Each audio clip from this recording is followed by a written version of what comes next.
Hello. What's up?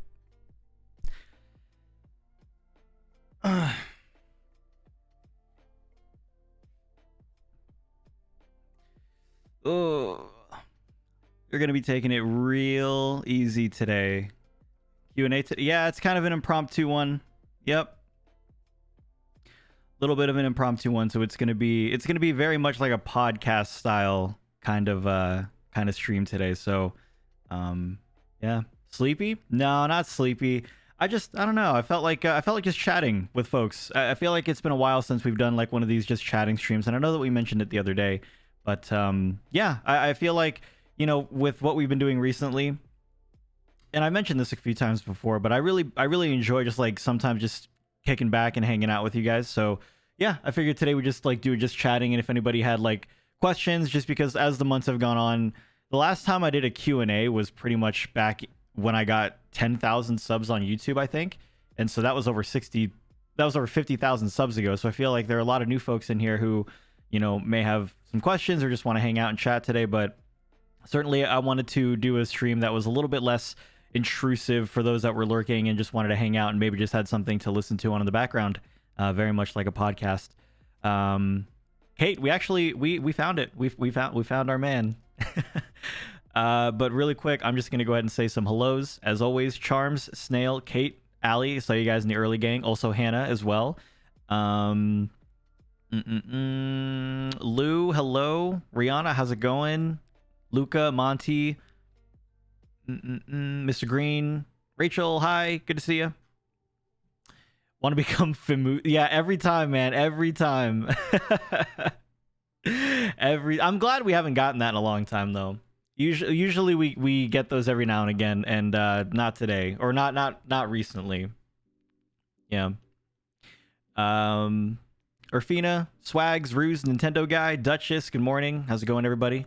Hope everyone's having a great Saturday so far. What's up, Jumac? Ron, Puddings, Viloon.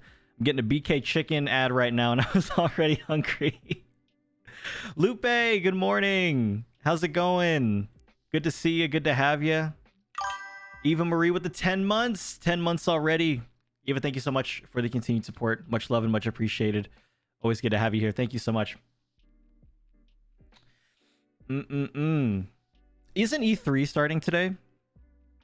I'm pretty sure E3 started today. Or starts today.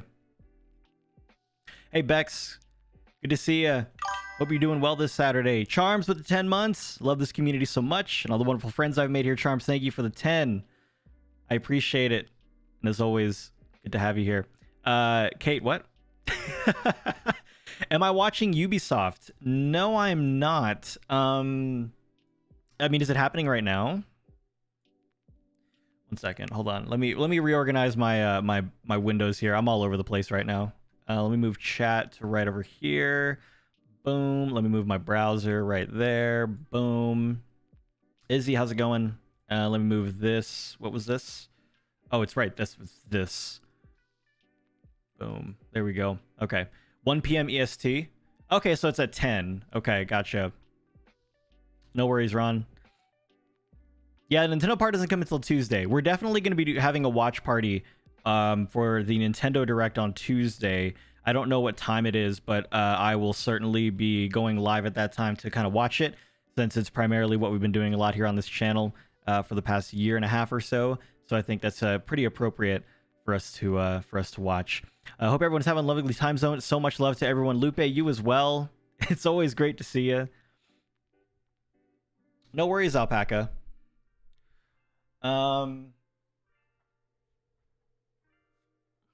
Let's see. I got such a bad cold. Cool. Wonderful gift from the kiddos. Hopefully you do a little bit better. Hopefully you get better. Manager is making you work a 45-hour week next week. That's illegal. What the heck? JK. We somehow expect a 4K Switch Pro. I mean, it's not so far off from... The thing is, that's not even the expectation of Nintendo. I feel like a lot of the gaming community, their expectation has already been set super duper high.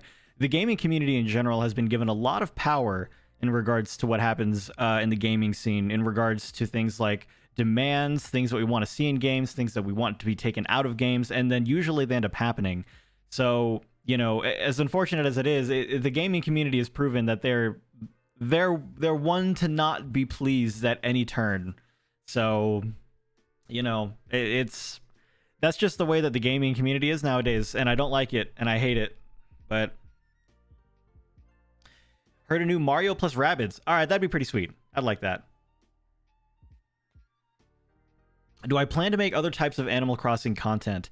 It depends on the other types of Animal Crossing content that there is to make. Right now, the biggest Animal Crossing content that you see are tutorials, rumors, speculations, island tours, and then Let's Plays.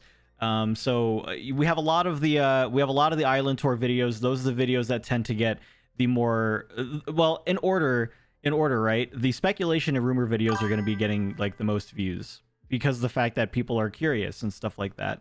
But when it comes to island tours and stuff, you know, I didn't want the videos to be mainly about the island. I wanted the videos to be mainly about me. And so in addition to that, with what Animal Crossing New Horizons has given us, it's very difficult to kind of cater content that isn't trying to come up with stuff on your own. It's not a very reactive game. You kind of have to make up your own stuff as you go along, and just given with what they've given, it's very difficult to do. So trust me, the brainstorming has certainly taken place in regards to what kind of things we could be doing, but right now it's very difficult for that style of game. Saving my data for Twitch. Sounds good, Jumac. What's up, Johnny? They confirmed Mario plus Rabbids. Gotcha. Okay, well, there you go. Wait, when is this supposed to be coming out? Nintendo... Oh, wait, what? Oh, they leaked it on their own website? That's not good. Sparks of hope. Oh, well, there you go. They released or leaked accidentally key art, 3 screenshots, and a release date of 2022. Well, there you go. Have I seen Chester the Bear? He's based off of a panda. I think I remember Chester. Yeah, I've run into Chester a few times. Would I consider getting amiibo cards for the Hello Kitty series? So actually, I already have them. The only one I really wanted to move in though was Marty, which is what I did. I could get the other ones for their items, but at this point, really, I can't think of anything to do with them, and so I don't have them. What's up, King?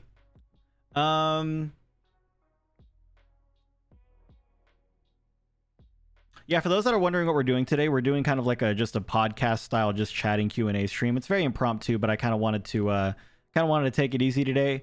And it's been a long time since we've done one of these just chatting kind of streams, and so I wanted to kind of like just talk to you guys and see how you guys are doing.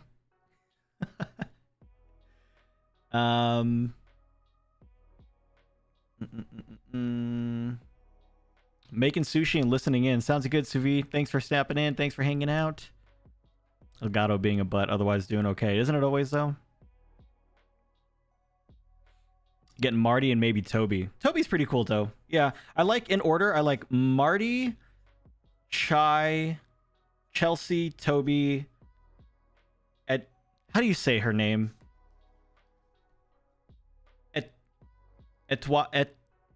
Whatever. And then Rilla.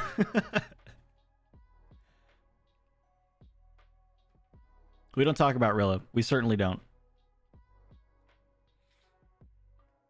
Etoile? Chill chatting vibes is the kind of mood I'm in today. That's good. Because that's the kind of mood I'm into right now, too. Just kind of hanging out. Etoile is Japanese vibe and Marty. Yeah, Marty is just... I knew the moment I was buying these cards, I was really only buying them for Marty. During what months do you would consider as your favorite months on YouTube? I'm not really understanding the question, I don't think. Every month is my favorite month on YouTube. There's always a lot of content. Sure, Izzy, other than Animal Crossing and the dodgeball games, what other games do you stream on the regular? Think I've missed a few. So Izzy, for a long time, I considered this stream to be a variety stream, and right up until Animal Crossing came out, I was pretty much playing whatever I wanted. Then Animal Crossing came out, and I was, you know, I thought about all these videos that I wanted to make, and I thought about, you know, streaming it and stuff as well. And then, of course, once the YouTube algorithm decided to pick up my videos, then everything changed when the Fire Nation attacked, and my videos were then pushed out a lot, and so that became a majority of my life and my live streams until roughly about February of this year, at which point we started to do more of the variety things again. And so you kind of just came in at a place where I have started to play games more through their entirety and then some. Before, if you would watch me play 3D World, I would simply just play it until the campaign was over, and then I would be done with it. But, you know, there's certainly a lot more that goes into these games than just the main story, and I've never been one to experience those. And so this is the first time in gaming where I've ever actually tried to go a little bit beyond what is, I would say, initially intended. And so that's why some of the games that I've been playing as of late have been lasting a little bit longer than usual. It's because of that fact. I should try Before Your Eyes. Before Your Eyes. What is that? Oh, this looks like a story-based adventure game. That's kind of cool. I think this looks familiar, actually. Only $10, not bad. Real is weird in my opinion. It just look like not a single cat villager. Sure. Like, why would they? Your Yeeties have now burned a hole into your skin. Oh my goodness. What's up, JJ? There's another syllable at the end. Étoile.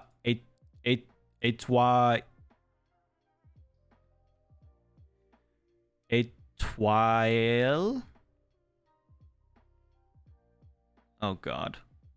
Little Nightmare stream. I think I'd rather do a Detroit Become Human stream before a Little Nightmare stream. I know we haven't really done a gameplay or a playthrough like that, because we've only done, like, you know, Spiritfarer and Nintendo games and stuff like that. But yeah. Hey, what's up, Jay? How you on this Saturday? Good to see you. Detroit is such a good game. Yeah. I've thought about it. I know that I know that it's pretty crazy. Yeah. Considering how intense the YouTube comments can be when you get more viewers. Yes, the Fire Nation did indeed attack. Oh god, yeah. That's my first villager hunt that blew up. Man, the comments that I get on that video almost on the daily are pretty funny. If I'm being completely honest. They're kind of funny in the things that people say. Detroit Become Human was awesome. Yeah, I mean, if enough people have interest in Detroit Become Human, I wouldn't mind running through a playthrough. How long is it to beat Detroit Become Human? Because then I can figure out how. 10 hours. That's it? Are you serious? That's either like 3 streams with one stream being longer than the others, or like 2 5-hour streams. What's up, Shell? Google Translate, you can have the lady say it out loud. Really?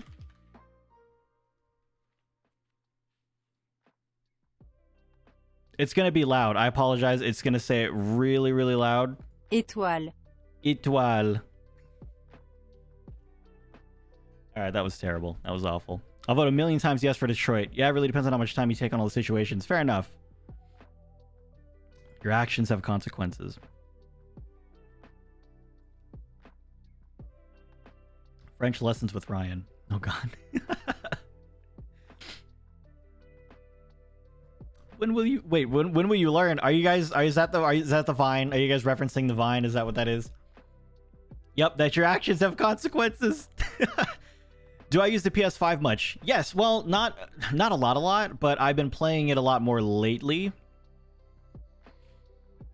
I saw one of the videos of you playing Genshin. Are you interested in playing this game more? So, Diane, I did play Genshin for a while after that video had come out. Unfortunately, I've fallen out of Genshin in the last, I would say, 6 months or so. It hasn't really been something that I've been interested in as of late.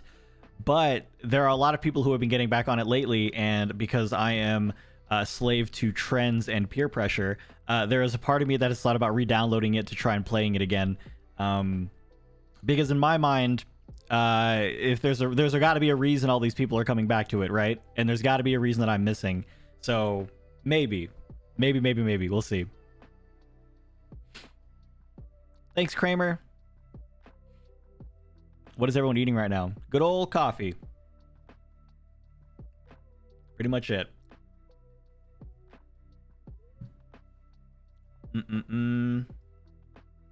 Have I played After Party on Switch? It's only a few hours gameplay, but it's a linear game with a couple of possible endings depending on your choices. After Party? Oh, one word, not two words. Doesn't seem familiar. This came out a couple of years ago. Is it on PC? I don't think so. Oh, no, it is on Steam. I've never heard of this before.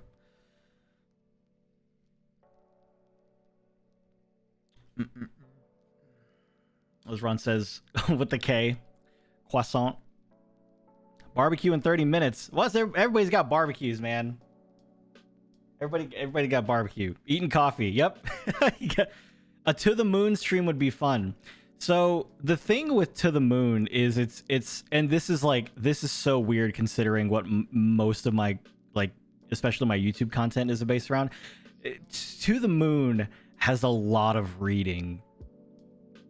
There's a lot of reading in To the Moon. I feel like To the Moon is a wonderful game to experience, but I also feel like it's kind of like a book, where it's more important for the person playing the game to kind of interpret how things are being said and how the characters are responding on their own, more so than someone like it would basically be like reading or listening to an audiobook, which I guess for the most part is fine, except the context would have to be given on my own.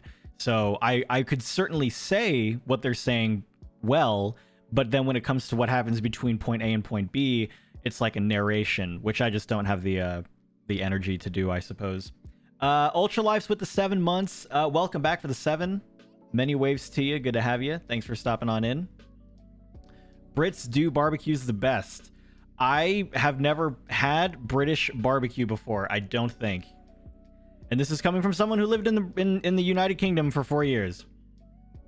But I don't think I ever went to... I don't think I've ever experienced British barbecue. What's up, Lolo?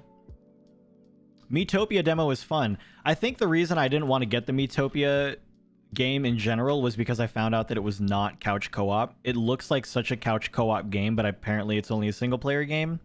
And so for $50, I wish it was 30 or 40. But that's kind of the cost of Nintendo, isn't it? You know? So that's why I haven't picked it up. That's why I don't really have any desire to pick it up currently, is because of that fact. They have the Genshin Impact app now. What would the Genshin Impact app be? Had to play a game called Forgotten Anne for class, and I think y'all would enjoy it. It has different endings depending on your choices in game. Forgotten Anne. And you played it in school? Or for class?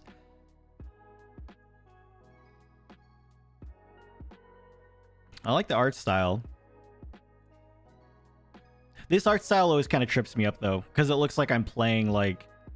It looks like I'm supposed to be watching a television show. It looks like, for me, it'd be very hard to distinguish when there's a cutscene versus when there's actual gameplay.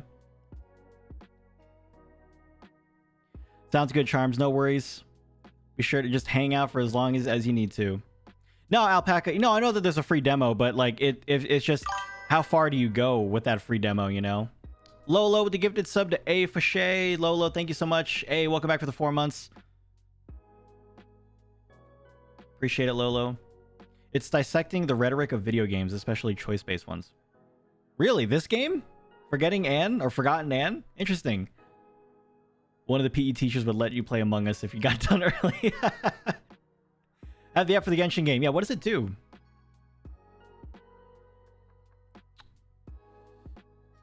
Carlin, I have to grind a little bit more because the Final Fantasy boss is so hard. Miitopia. There's a Final Fantasy... Oh, not the Final Fantasy boss. I got Final Fantasy on the brain. The final boss is so hard. Okay, gotcha. What's a game you've bought that you regret buying?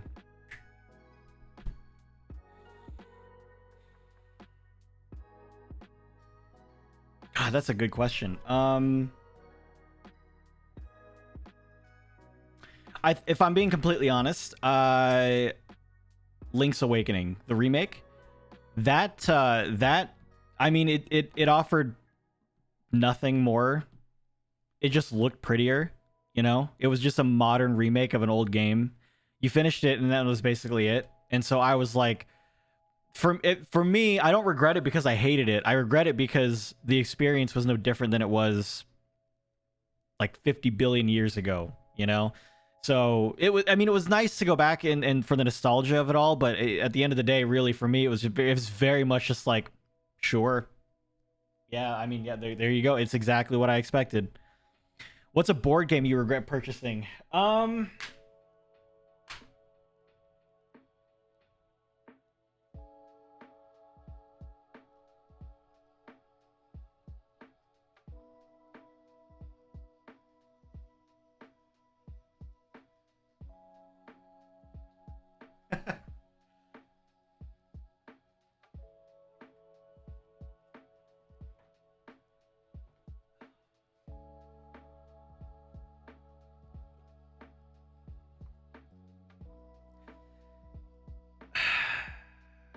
I want to love it. This is probably the biggest regrettable board game I have ever purchased, and this is coming from someone who has been buying board games for literally the last like 5 years. This game is super not great, and it's coming from an IP that I love. Stardew. I mean, look at it. Someone described it earlier on the stream as being shelf candy because it just looks so pretty. You know, you got all the cool like artwork on there. It looks like Stardew Valley. It looks great. It's literally what a lot of people would expect a Stardew Valley board game would look like, and it's awful and it's terrible.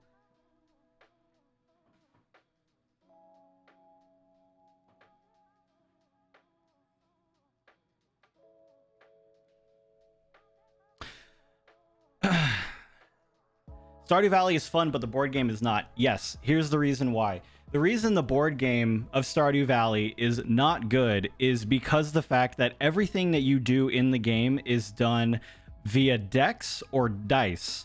What that means is they streamlined the process of trying to complete the community center. The goal of the game is to complete the community center in 1 year, right? So there are speed runs for that. So in order to play the game, you have to earn hearts, and you only earn hearts by talking to the NPCs, like like Harvey and Alex and stuff like that, right? However, you only get 2 actions per turn, and various NPCs have things that they like and they don't like, right? So some NPCs will like fish, but some NPCs will dislike fish.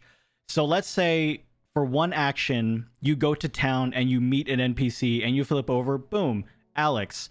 And the only thing you have to give him as gifts up until that point are fish. And he hates fish.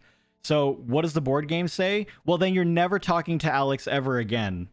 So you only get to meet maybe 2 NPCs per turn, but that's not the game. The game isn't to make friends. Your game is to complete the community center. And making friends with the NPCs is only a small portion of whatever it is that you have to do. Because at the end of the year, you will have had to completed 10 different objectives in order for you to win the game, which is hard. You have 2 actions per turn, and there are 4 turns per season. So for a solo game, you only need... You have... what is that? 16 days, 2 actions each, in order to complete 10 objectives. There's no way. It's almost impossible to do solo because it's all luck dependent. Yeah, I know. So if I've lost you, it's only because that is what the game sounds like. It's not easy. If a game ever takes an explanation that far and you still don't understand it, imagine why the game isn't fun. You had to add some house rules. I did too. And that's what breaks my heart about the Stardew Valley board game, is you have to add house rules to make it enjoyable. Does not sound fun. No, it's not. It's really not. So, one of the things, hold on here. I'll pull it out. Let me just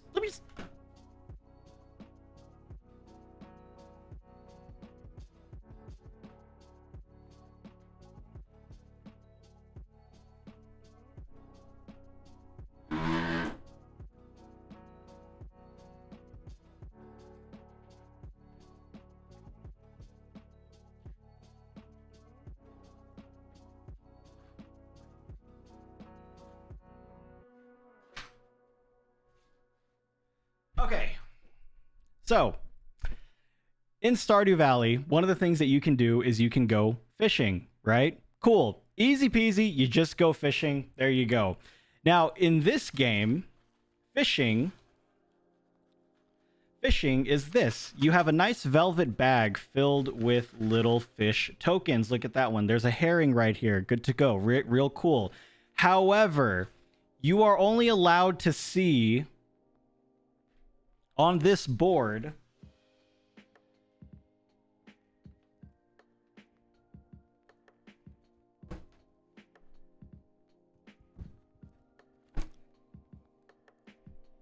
5 fish at any given time, and they may not be the fish that you need in order to complete the community center. So what you have to do is you constantly have to blindly reach into this bag to try and get a fish that you need, and if you don't find it, then you wasted your whole turn. And to think, you only have 2 actions per turn before the day is over. And not only are you reaching your hand into a bag to try and get it, but you actually have to roll dice to see if you even succeed at fishing. So your turn isn't, I'm going to go fishing. Your turn is, I'm going to roll the dice to see if I even succeed at fishing. And if you don't, twice, the whole day is over and you just wasted 2 turns. So that's one example of why this game is frustrating. And if anything, it's an example, because the rest of the game it's exactly the same. Going through the mines is terrible. Fishing is just a crapshoot. Everything about this game, while I want to love it, is just it's unplayable. House rules we added were no matter the number of players are only required 1 friend heart to unlock a bundle and 1 to 2 to 3 grandpa goals rather than 4. Yeah, that's what I started doing as my solo gameplay, because you try to remove as much RNG as possible. Regular Stardew Valley is RNG, but you're not punished for it. This game punishes you. It's not, and the thing is, it's not done as a point system. It is literally a win-lose system. So instead of trying to get the community center as completed as possible and scoring points based on how well you did, if you don't complete all 10 of your objectives, the game just goes, you lose. And it feels bad. And it's like a 1.5 hour to 2 hour game. Not worth the time. I'd rather play something else.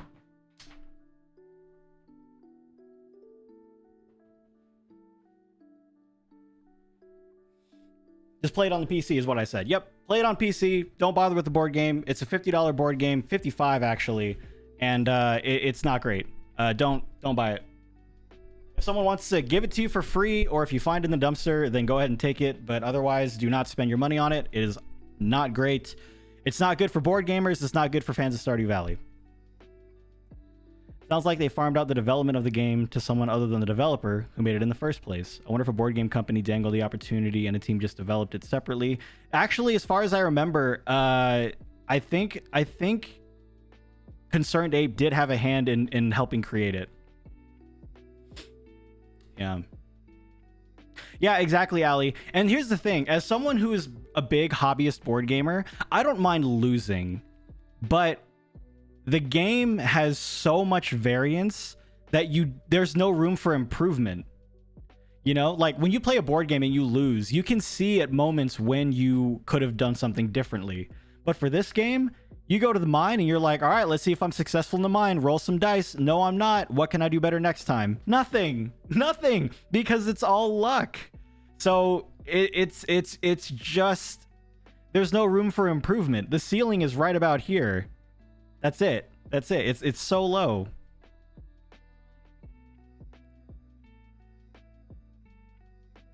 Hey, what's up, Hart? Good to see you.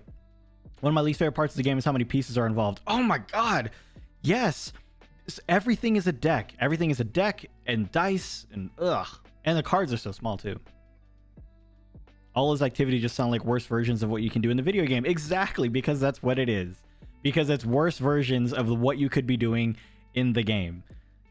So when it comes to fishing in the game, for example, and this is exactly what I'm talking about, you can improve at fishing. You can get your muscle memory in real life better, but also your character in the game is improved as well. Even not successfully catching fish, I think still even contributes to them getting a little bit higher in level, because at least they're trying. That might be wrong, but still, at least you can learn the patterns of fish and you can get better with them just in general. Here, the game, board game, no, you can't. That's it. It's over.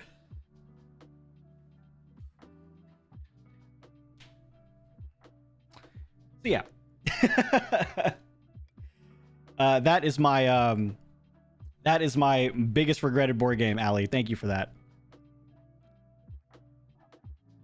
Stardew Valley board game bashing. Yes, it didn't turn. It didn't. I didn't want it to turn into that, but that's what it turned into. Yeah.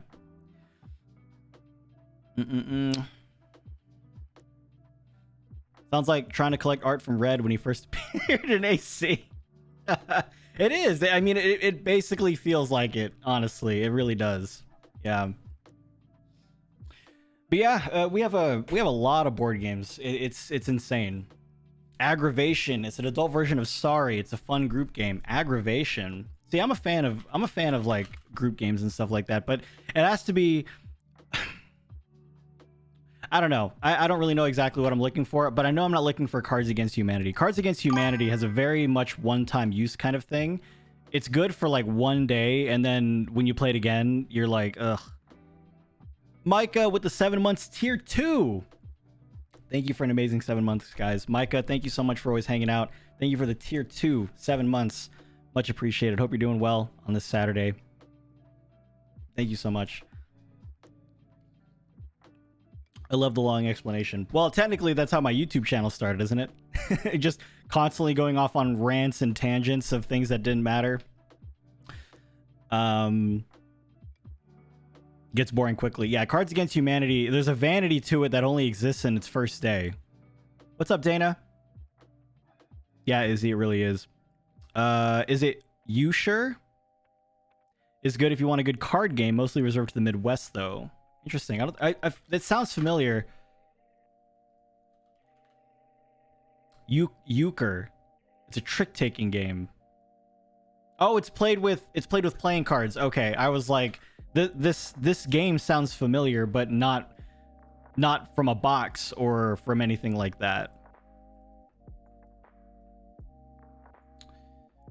Only have 13 out of the 43. Yeah, I've basically given up on Red. When he shows up, he shows up. But otherwise, yeah, I'm not trying to get Red to... What would be an ideal board game? What would be your dream board game? That's an interesting question. Some games you don't really know you like until you play them. We recently bought this game called Flamme Rouge. It's a... The theme, if you've never heard of it before, the theme it's so... It just sounds so weird. Flamme Rouge is a bicycling game. Bicycling, everybody. And what you do is you build a track using what looks like gigantic puzzle pieces, and you each have two like cyclists that you control. And as the course of the game goes on, you're playing cards to indicate how far you're going. But if you're at the front of the pack, you're going to take exhaustion cards into your deck to indicate that like you're pushing yourself too hard and the people behind you are able to kind of cruise along. And so it's an interesting game, but like it's that kind of game that I would have never thought of. I would have never thought of a game like that. So when people ask me what kind of game is your ideal board game, I don't really know, because up until a few days ago, I've never played Flamme Rouge, and now I did, and now it's already one of my favorite board games that we own. So it's hard to say what I would like in a game until you actually try it. So I don't have the mindset to create a board game. I feel like there are smarter people and more creative people than I who are tasked with doing that already. So yeah, sounds good, Micah. I know, Bikeling, I know. Hey, Charms, welcome back. What's up, Lefty? Drunk Cards Against Humanity is fun. Filming and watching it sober is an experience. Fair enough, but I think it's kind of like, that's not a good sign that that's what makes it fun. For me. Now that you've talked about your most regrettable board game purchase, can you tell us about the board game that is your favorite, or an underdog game that took you by surprise and is really good? So, Lauren, Flamme Rouge, for example, is definitely one of them. Sue, Miracle Baby, thank you for the 9 months of continued support. Welcome back. Thank you so much. Hope you're having a great day. So Flamme Rouge is definitely one of them. In regards to took me by surprise,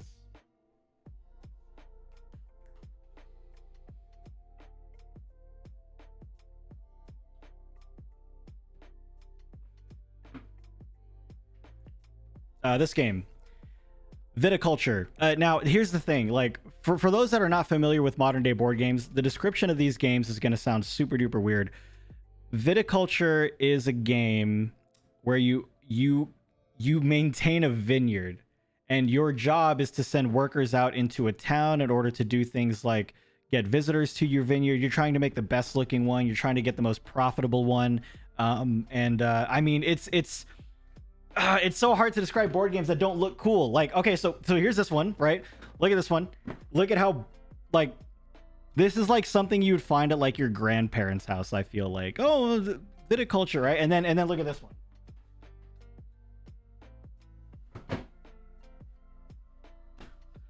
And then you got Dinosaur Island, right? Now, this is a game when you go to someone's house, like this is like one of the first things you're pulling out. You're like, oh my God, what is that? That looks so cool. It's like Jurassic Park, and it's like some crazy like vaporwave kind of like box, and it looks so interesting, and I want to play it. But I would much rather play Viticulture than play this game. It's just so much better. Also, I forgot to call this out. CGPD, thank you for the 11 months. You talking in chat just reminded me that you resub for the 11 months. So thank you so much. And yeah, I got everybody.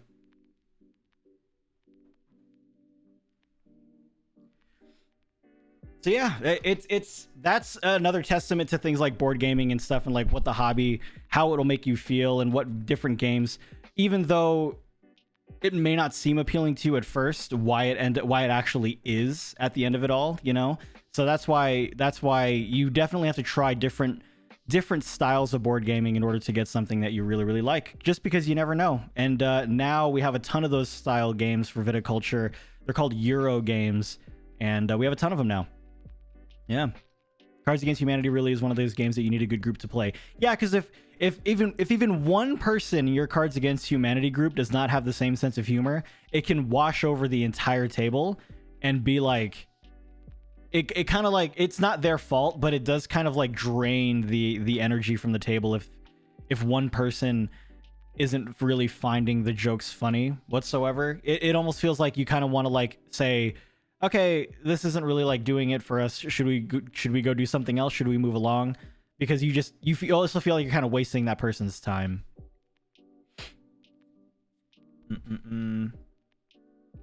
I never get any of the jokes, nor do I want to, because oh yeah, Kate. No, I mean that's like all it is, right? Cards Against Humanity. That's all that those types of jokes are. From my experience playing Cards Against Humanity a billion times, I mean that's like the only style of joke there is in it, which can get really, really dry after 5 rounds. Yeah, exactly, Phoenix. And that's another thing too. It's not really a game that you can play with like your family. And if you do play it with your family, you have to split up. You know, it's like it's the epitome of just like, this is the kids table and this is the adults table, because you can't really mix and match them. It's awkward as a kid to play with adults, and it's equally as awkward as an adult to play with kids when you look at the cards that you have to give. Apples to Apples is the PG version. Yeah, so if you're going to play Cards Against Humanity and you're going to mix up the age groups, just play Apples to Apples. It's more appropriate, less awkward. Yeah. You can only make so many... Dana. It's true. It's so true, though. You can only make so many of those jokes before everyone's done it. And it's like, ugh.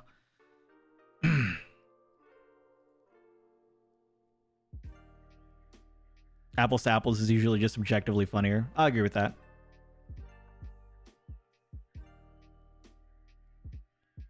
And it does have a lot of opportunity to be really funny with adults. I agree. Yep. I did find out that one of my aunts has a dirty mind. Oh, man. Just because you get older doesn't mean you mature.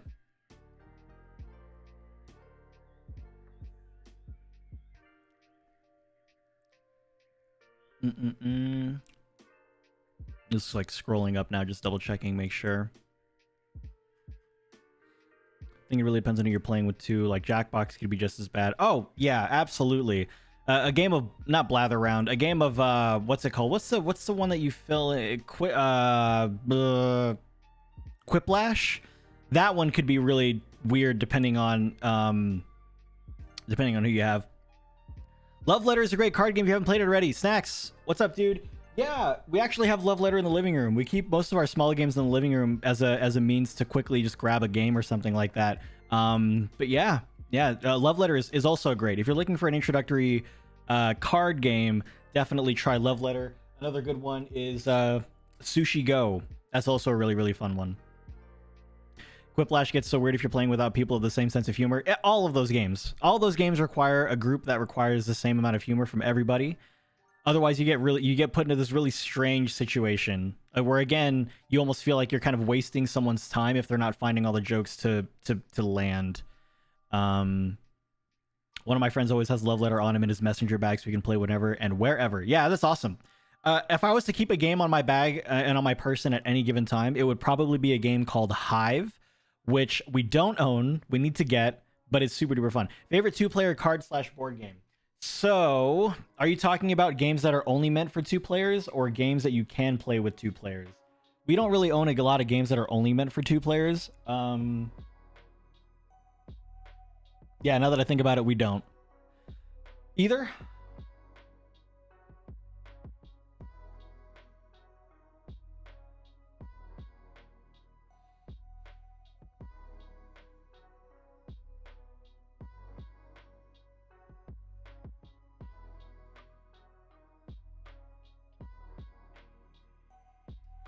I can think of one.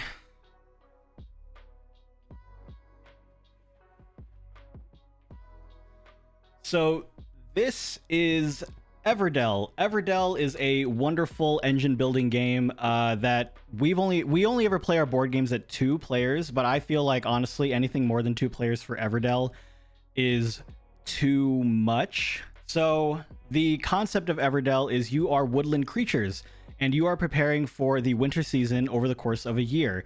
To do so, what you're doing is you are buying up certain cards that you are acquiring with things like twigs, pebbles, berries, and stuff like that. And that is what you use in order to make your little town here, your little tableau of cards. And you get little woodland creatures as little meeples, which are the wooden figures that you get as well to move around and try and acquire stuff. It's got this great like 3D tree as well that houses the cards too. But this is a fun game for 2 players. You can certainly play it with more, but because it's an engine building game, most of what you're doing on your turn isn't really affecting the other players on the board. So because everybody's taking their own turns, it's very difficult for you to not be sitting there at greater than 2 players and going, I wonder when my next turn is going to be. But Everdell is fantastic. I would say if you're looking to get into board gaming, this is a good 2-player game to get into. It's not too difficult. It introduces you to a lot of mechanics such as worker placement, resource management, and stuff like that without being too crazy difficult or complicated to set up. Would definitely recommend Everdell. There is a special edition version that is about $100 that comes with upgraded components and stuff like that. We tend to not buy upgraded versions unless they're super duper on sale. So, Everdell. But we have a lot. We have a lot. I have unfortunately like no sense of humor. So I just sit there and we all laugh because I don't think they're being funny. Yeah, Isabel, it's really awkward. Goldfish is a great card game too. Yes, it is. What is my favorite part of the creative process? Editing, coming up with ideas, etc. Probably editing. Editing is so fun because you're turning something that was so simple and you're making it something different. You're able to add different elements to it that weren't present in the moment. And what that does is it also, when it comes to editing things like videos or thumbnails and stuff like that, you get to see the fruits of your imagination come to life. And so it's one thing to think of something. It's one thing to think this would be really cool. But when you're able to find a way to actually do it, and then you do it and it looks good, it's super rewarding to do so. Coming up with an idea, that's rewarding too, but ideas are kind of easy. Yes, not every idea will hit, but I feel like at least when it comes to ideas, you're able to stop the process almost immediately. Whereas if you think that you can do something and then you try to do it and it doesn't work, then everything ends at the editing process, which is even worse because you've already set your expectation, right? You're about 50% to the finish line and you're like, you know what? I think we can do this. And you try it and it doesn't work. And it's like, oh God. And so now either the idea fails and you have to go back to the drawing board, or you just give up completely and you're just like, nope. It's a visual problem solving. Yeah, exactly. And I love that part about it. I love visual problem solving. Snacks, thank you for the 10 months, dude. Is water wet? The classic question. Water just makes things wet. That is my opinion. But yeah, I like the editing process more so than I like the ideas process. I think the idea process is super easy because you can literally just, you know, you could pump out about 30 ideas in about 5 minutes if that was if that's what you wanted to do. But the execution of them will definitely test whether or not it was a good idea, and certainly the editing of them is going to let you know at the very last second whether or not your idea was even good in the first place. I would say not that your idea wasn't good. I think all ideas are great. Let me backtrack. Every idea is great. However, sometimes you have to be just okay with the result of that idea if it can't be something that you thought it was going to be, which is unfortunate. But you also don't want to do this thing where you then think that every idea that you have is unachievable. So at the most part, I would say when it comes to, and in this particular instance, editing, if for whatever reason you're editing a video and something that you're editing is not going great, you're going to have to come to a compromise, especially if you don't have that kind of mindset. Because like I said, if you don't have that mindset, if you have the mindset where, okay, well, this didn't end up working out, my idea was bad, you've already planted that seed, and that seed is going to grow, and it's just going to be a nightmare to have to deal with later on, because you've already had this idea in your mind that every idea that you have is going to be bad. So rather to have the idea, go forward with it, and kind of like do half of the editing that you can do, than do nothing at all.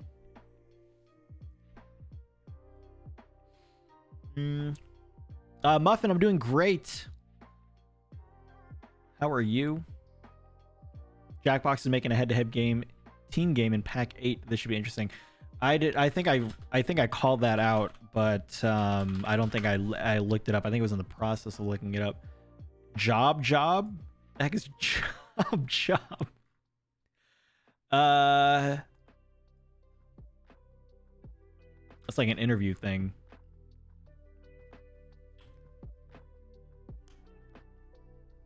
It's the other one? Oh, then I have no idea.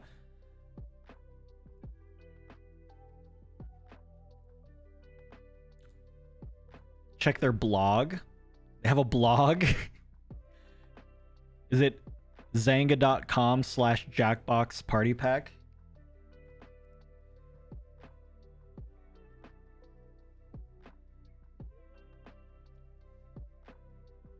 I do like that host of Job is a water cooler. Yeah, that's pretty thematic. I think that's pretty cool. You remember when everyone had blogs? Everybody was a blogger. Are you kidding me? People made Zangas just for anything. It should be on their website. The Pole Mine? I don't think I'm looking at the right spot. Quick question. Trying to join the Discord, but when I try to claim it, I think it's called, it says my account is already registered, but it's not coming up on my Discord. Oh, Izzy, I have no idea. That's it? The Pole Mine? Oh, it's the first 2-team game that they've made for the series. Gotcha. Supports 2 to 10 players with an audience of 10,000, of course. Okay. Well, that's kind of cool. If I have one gripe with the Jackbox packs, it's I don't like that there's only like 5 games per pack. This is probably one of the only games where I would have been totally okay with buying DLC for literally every single game that they could have added.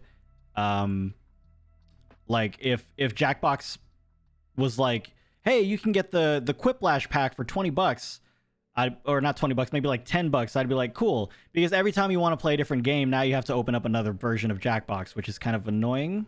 So yeah. What was my favorite Flash game back in the day? Oh, geez. What was my favorite Flash game? Oh, right. No, Experiment 627 or Experiment 625 Sandwich Stacker. Yep.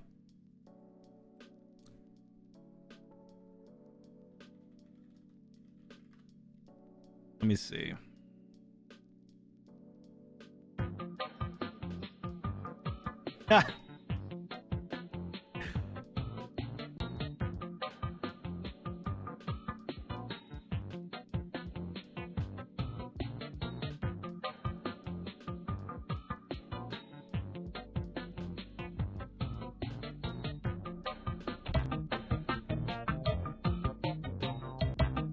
Hold on.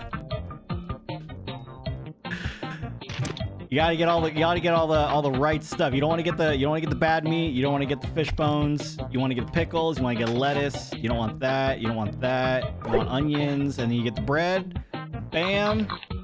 You score, and you keep going. Neopet stream when? Oh no.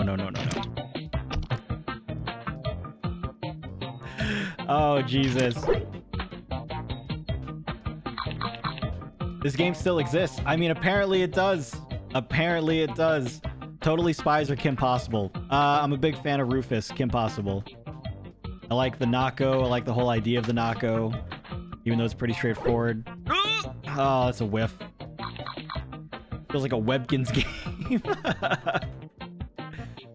Oh my goodness. But yeah, dude, Snacks, this was it, man. If you've never played Experiment 625 Sandwich Stacker before, you're missing out. Missing out. Where did you find this? Literally Google Sandwich Stacker. All right, Ron, take care, dude. Have a good rest of your day if we don't see you by the end of the stream.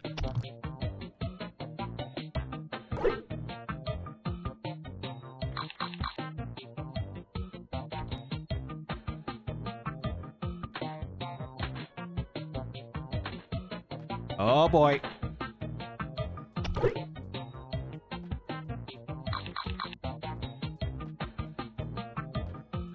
Yeah, you know what? I think I've only ever played Club Penguin one time. I don't really think I was into it that much. I was more of a I know this is kind of different. I was more of a Habbo Hotel kind of kid.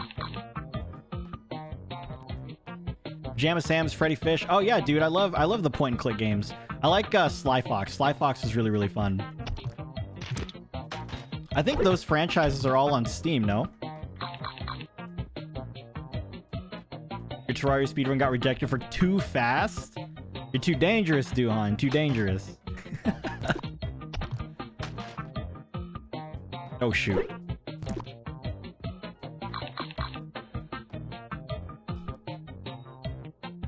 But yeah.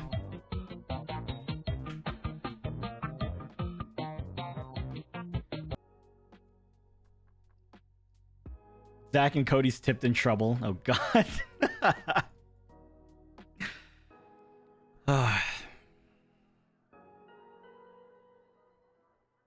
This is the only game you need to stream from now on.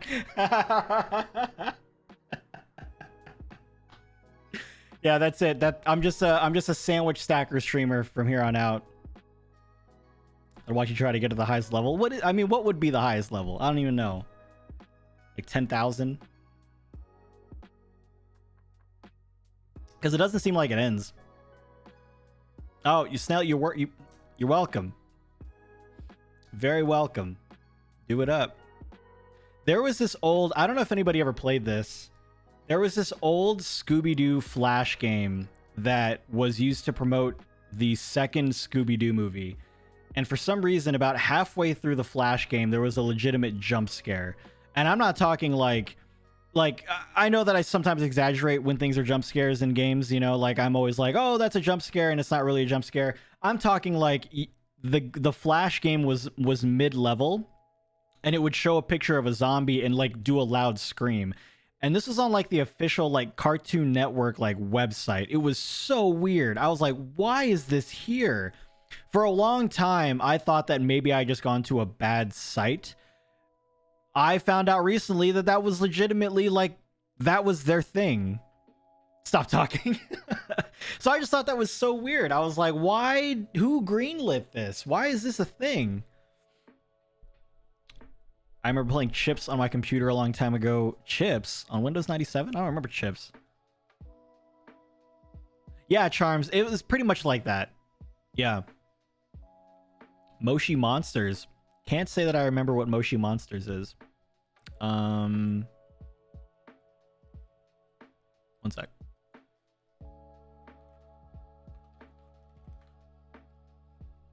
Zombie screaming, wasn't that in a prank car commercial? I've seen that.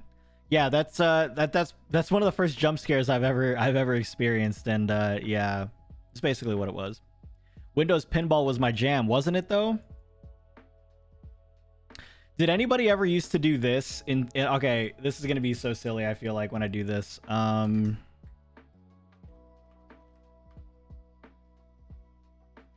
used to do this in school. I used to do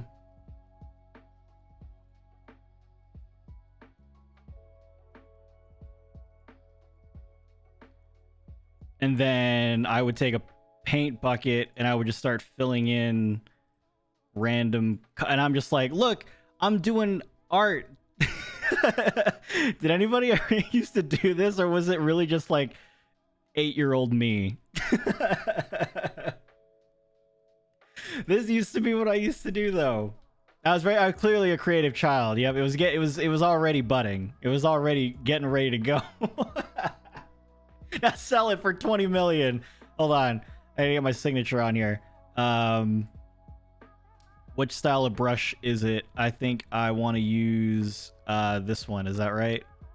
Let me see.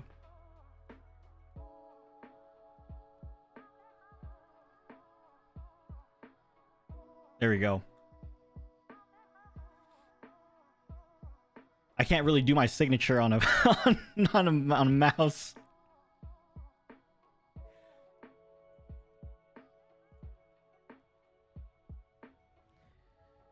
I used to just select things with the blue square on the Windows desktop. Oh, yeah, dude, right? Yeah. Same. What did Shell say? Hold on, I think I missed it. I missed it. Da Vinci? Da Vinci? Oh my gosh. Oregon Trail. Good old Oregon Trail, man. Oh my god. I don't think I ever made it to the end of Oregon Trail. I always end up dying from whatever it is that you died from. I can't remember. I was gonna say scurvy, but that's pirates.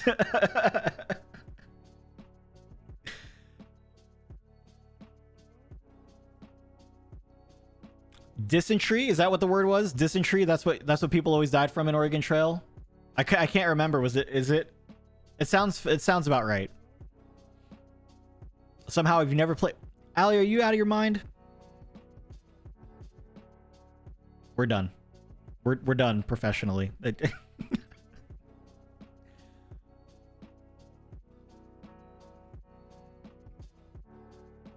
anyone remember World's Hardest Game?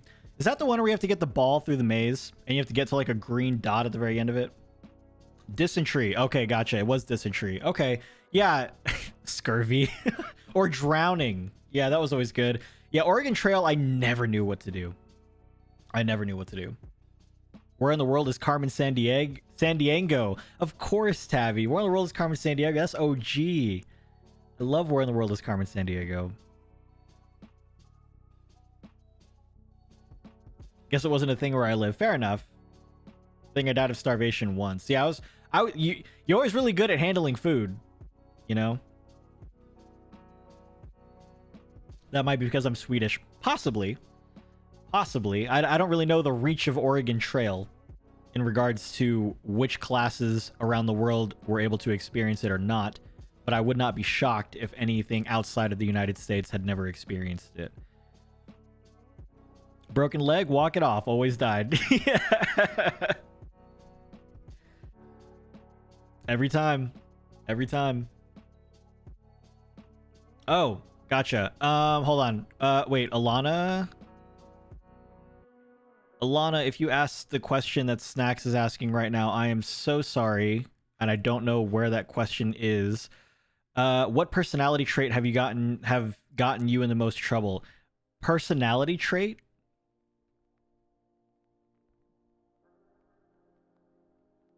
Like IRL?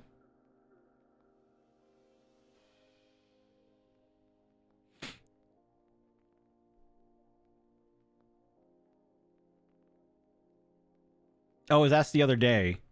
Oh, I see. Okay, so what personality trait has gotten me in the most trouble? I don't really know if this is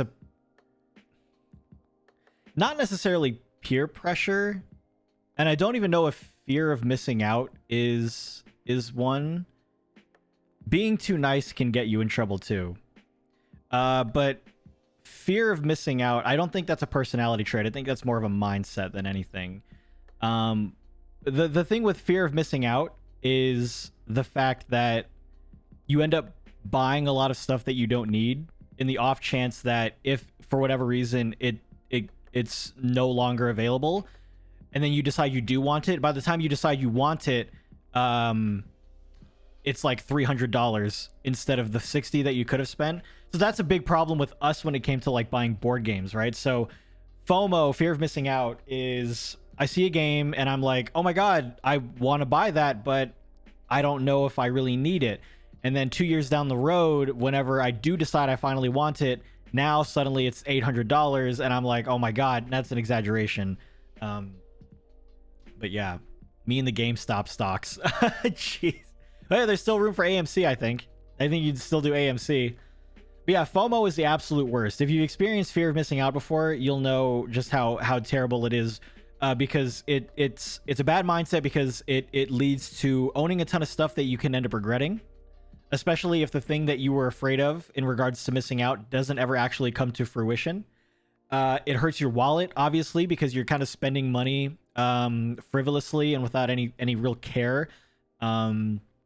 While also not taking into account the purchasing of other things. Like you're not trading one for the other.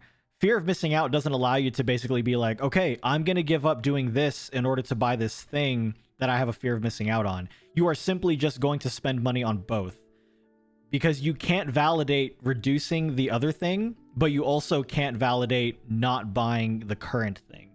So it's really, really bad. Is it a bit of a hoarding mindset too? I think hoarding is different. Hoarding is buying is having things and trying to think of things that you could do with them that you never do yourself. Now, when it comes to the fear of missing out for things like board gaming, I'm not hoarding board gaming. I don't feel like I'm trying to find a reason to keep them. I'm buying them because I feel like I'm going to play them later, and we do end up playing them, but we have also sold them in the past as well. So when it comes to hoarding, I feel like you have a different mindset, because that's more of like that's more of a longevity thing, where FOMO is kind of like not necessarily like a YOLO mindset, but it's almost like if I don't buy it today, then tomorrow is going to not be much better. Procrastinating, is that a personality trait or a mindset? Procrastination, I would say, is probably... See, I don't want to say personality trait. I don't really feel like that's a personality thing. I think procrastinating is more of a mindset than anything. I'd invite people to parties, they didn't show up. FOMO because I was actually missing out on stuff with people. Oh, I see. Gotcha. Yeah. I'm experiencing hoarding tendencies on my AC island.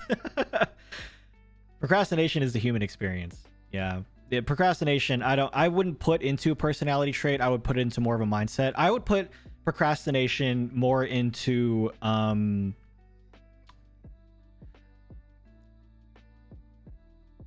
procrastination is motivation. And this is something that I've kind of like talked to with Angela about recently. It's something that I've discovered. There are two different schools of thought that I've come across recently. Some of you have maybe heard of this, and some of you, I'm about to blow your minds, I guess. There are two different mindsets in regards to things like procrastination and stuff like that, and I would say procrastination falls definitely more in one than the other. There are two mindsets. The growth mindset and the fixed mindset. Long and short of both is that for a fixed mindset, you are saying things such as intelligence and the ability to do things is inherent to you as a person. You were born with that skill, or you were born with that mindset, and so that's just what you're going to do. A fixed mindset also views effort as being something that is only done for those who aren't worthy of doing the thing. I.e., if someone has to put an effort in order to do good on a math exam, then they must not be very intelligent, because some folks are just born with this inherent knowledge of how to properly do math and stuff like that. Whereas a growth mindset, you understand that things can be taught and things can be learned. And the difference between the fixed mindset and the growth mindset, more so than anything, is the difference between desire or rather drive and motivation. Motivation is volatile, right? So a good example of this is this.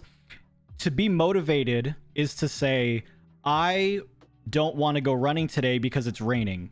You are not motivated to go run because of an outside source. Drive is going, I don't care if it's raining, I'm going to go running. Conversely, you could even just say something as simple as, I'm going to go running.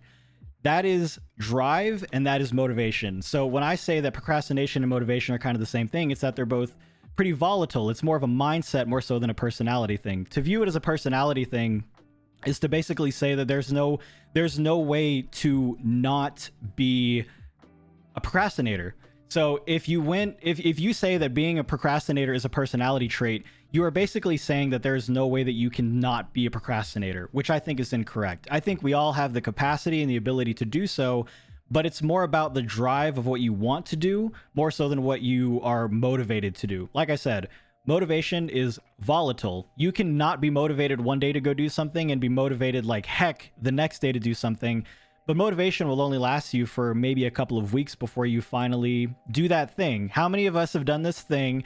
Oh man, the workout at the gym was so bad yesterday. I think I'm going to take it easy today. And then you take it easy the next day, and then you keep on taking it easy, and now it's been 5 years. That's motivation. Drive is to say, I want to be fit. So I'm just going to take the day off today, and I'm going to go back to the gym tomorrow. And you do. And you do. So motivation will only last you so long because it's not an outside force. Motivation is something that you are giving to yourself. But just as easily as you're giving it to yourself, you can take it away. Drive, the desire to have something that you don't currently have and trying to find a way to accomplish those things.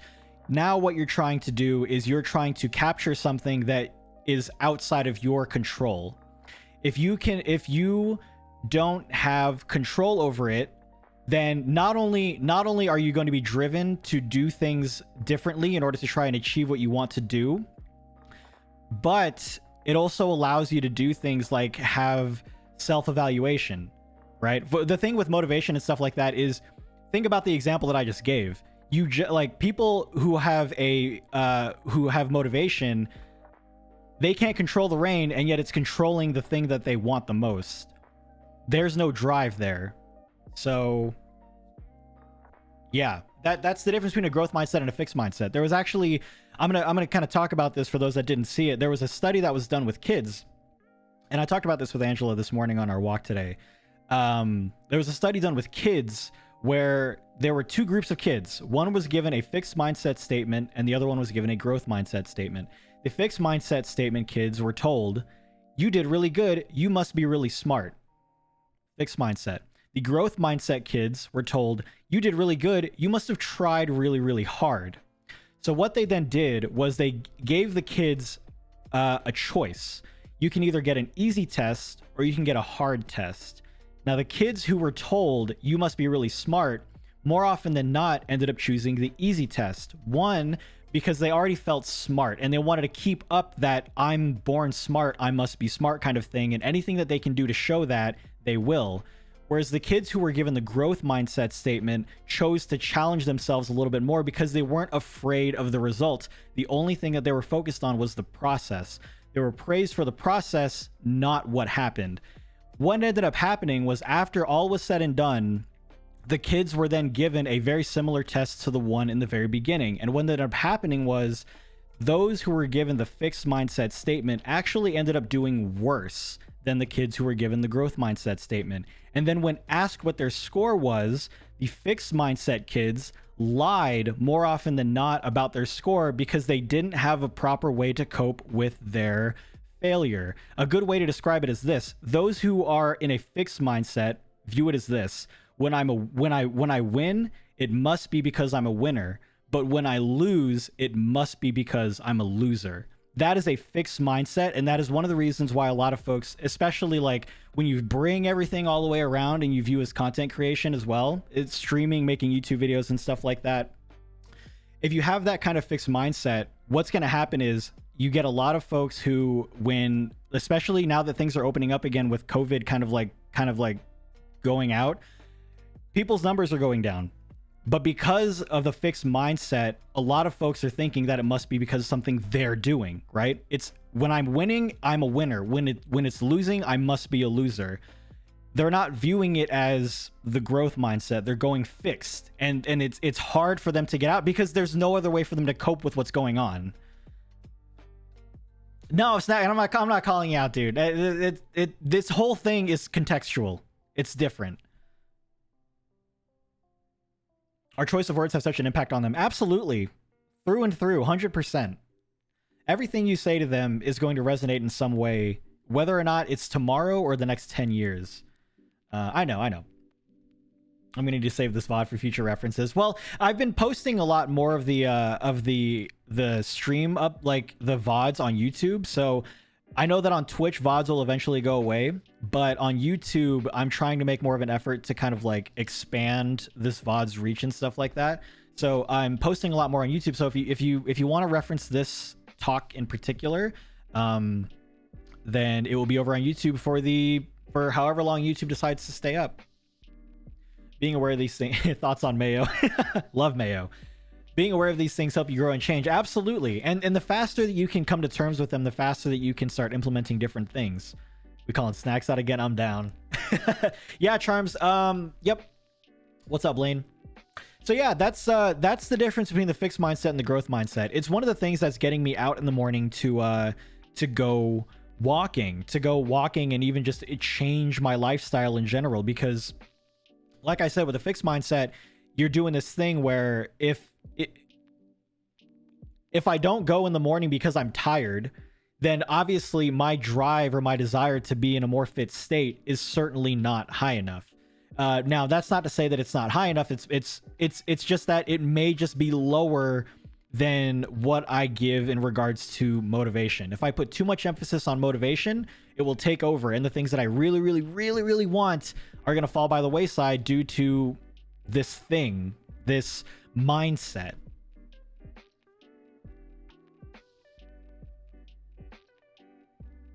Yeah, Vero, exactly. That's a good way to do it too. Yep. Always praise the effort that went into it, not the result. Because especially, and I also think it's just because of how people word the result. Like I said, if you word the result as just, oh, you did really good, you're so smart, or oh my god, you're so good at singing, you're a natural singer, right? So what happens when something goes wrong? Now suddenly they feel like this thing that I was just supposed to be good at doing, I'm no longer good at. I don't know how to handle this. And then they stop doing it. I think that's one of the reasons why we've joked about this before, but I never really had this a better way to put it. We've joked about how I'll pick up something, and if I'm not a professional at it within 5 months, I tend to put it down. Because for the most part, I think, again, when I win, I'm a winner. If I lose, it must be because I'm a loser. So if I'm not good at it within 5 months, I quit. Because again, I'm actually a kid as well who was always praised as being like a natural at something, more so than putting forth the effort. So like I used to be really big into drawing, and I used to draw a lot. And I now that I have this information, I remember vividly my family telling me, "You're so good at drawing," you know. They didn't say you look like you put in a lot of work. They just said, you're so good at drawing. This is just something that you could potentially, just keep on doing, and maybe it could turn into something later on in life and stuff like that. Like, My aunt, who's in architecture, was really thinking that too. Maybe it could turn into something like a job at like Pixar or something. So then what ended up happening was when I started drawing continuously and my drawing started to get a little bit worse and I felt like I wasn't doing it as well anymore. Now suddenly my mindset for drawing was different. It wasn't I felt like I was putting in a decent amount of work. It was I'm not good at drawing anymore, so I'm just going to stop. Will I be watching E3 live? I'll be watching the Nintendo Direct on Tuesday. I think there's some folks who actually had to sign up to be able to stream E3. I'm not quite sure how that's working out, but I have no desire to stream E3 currently.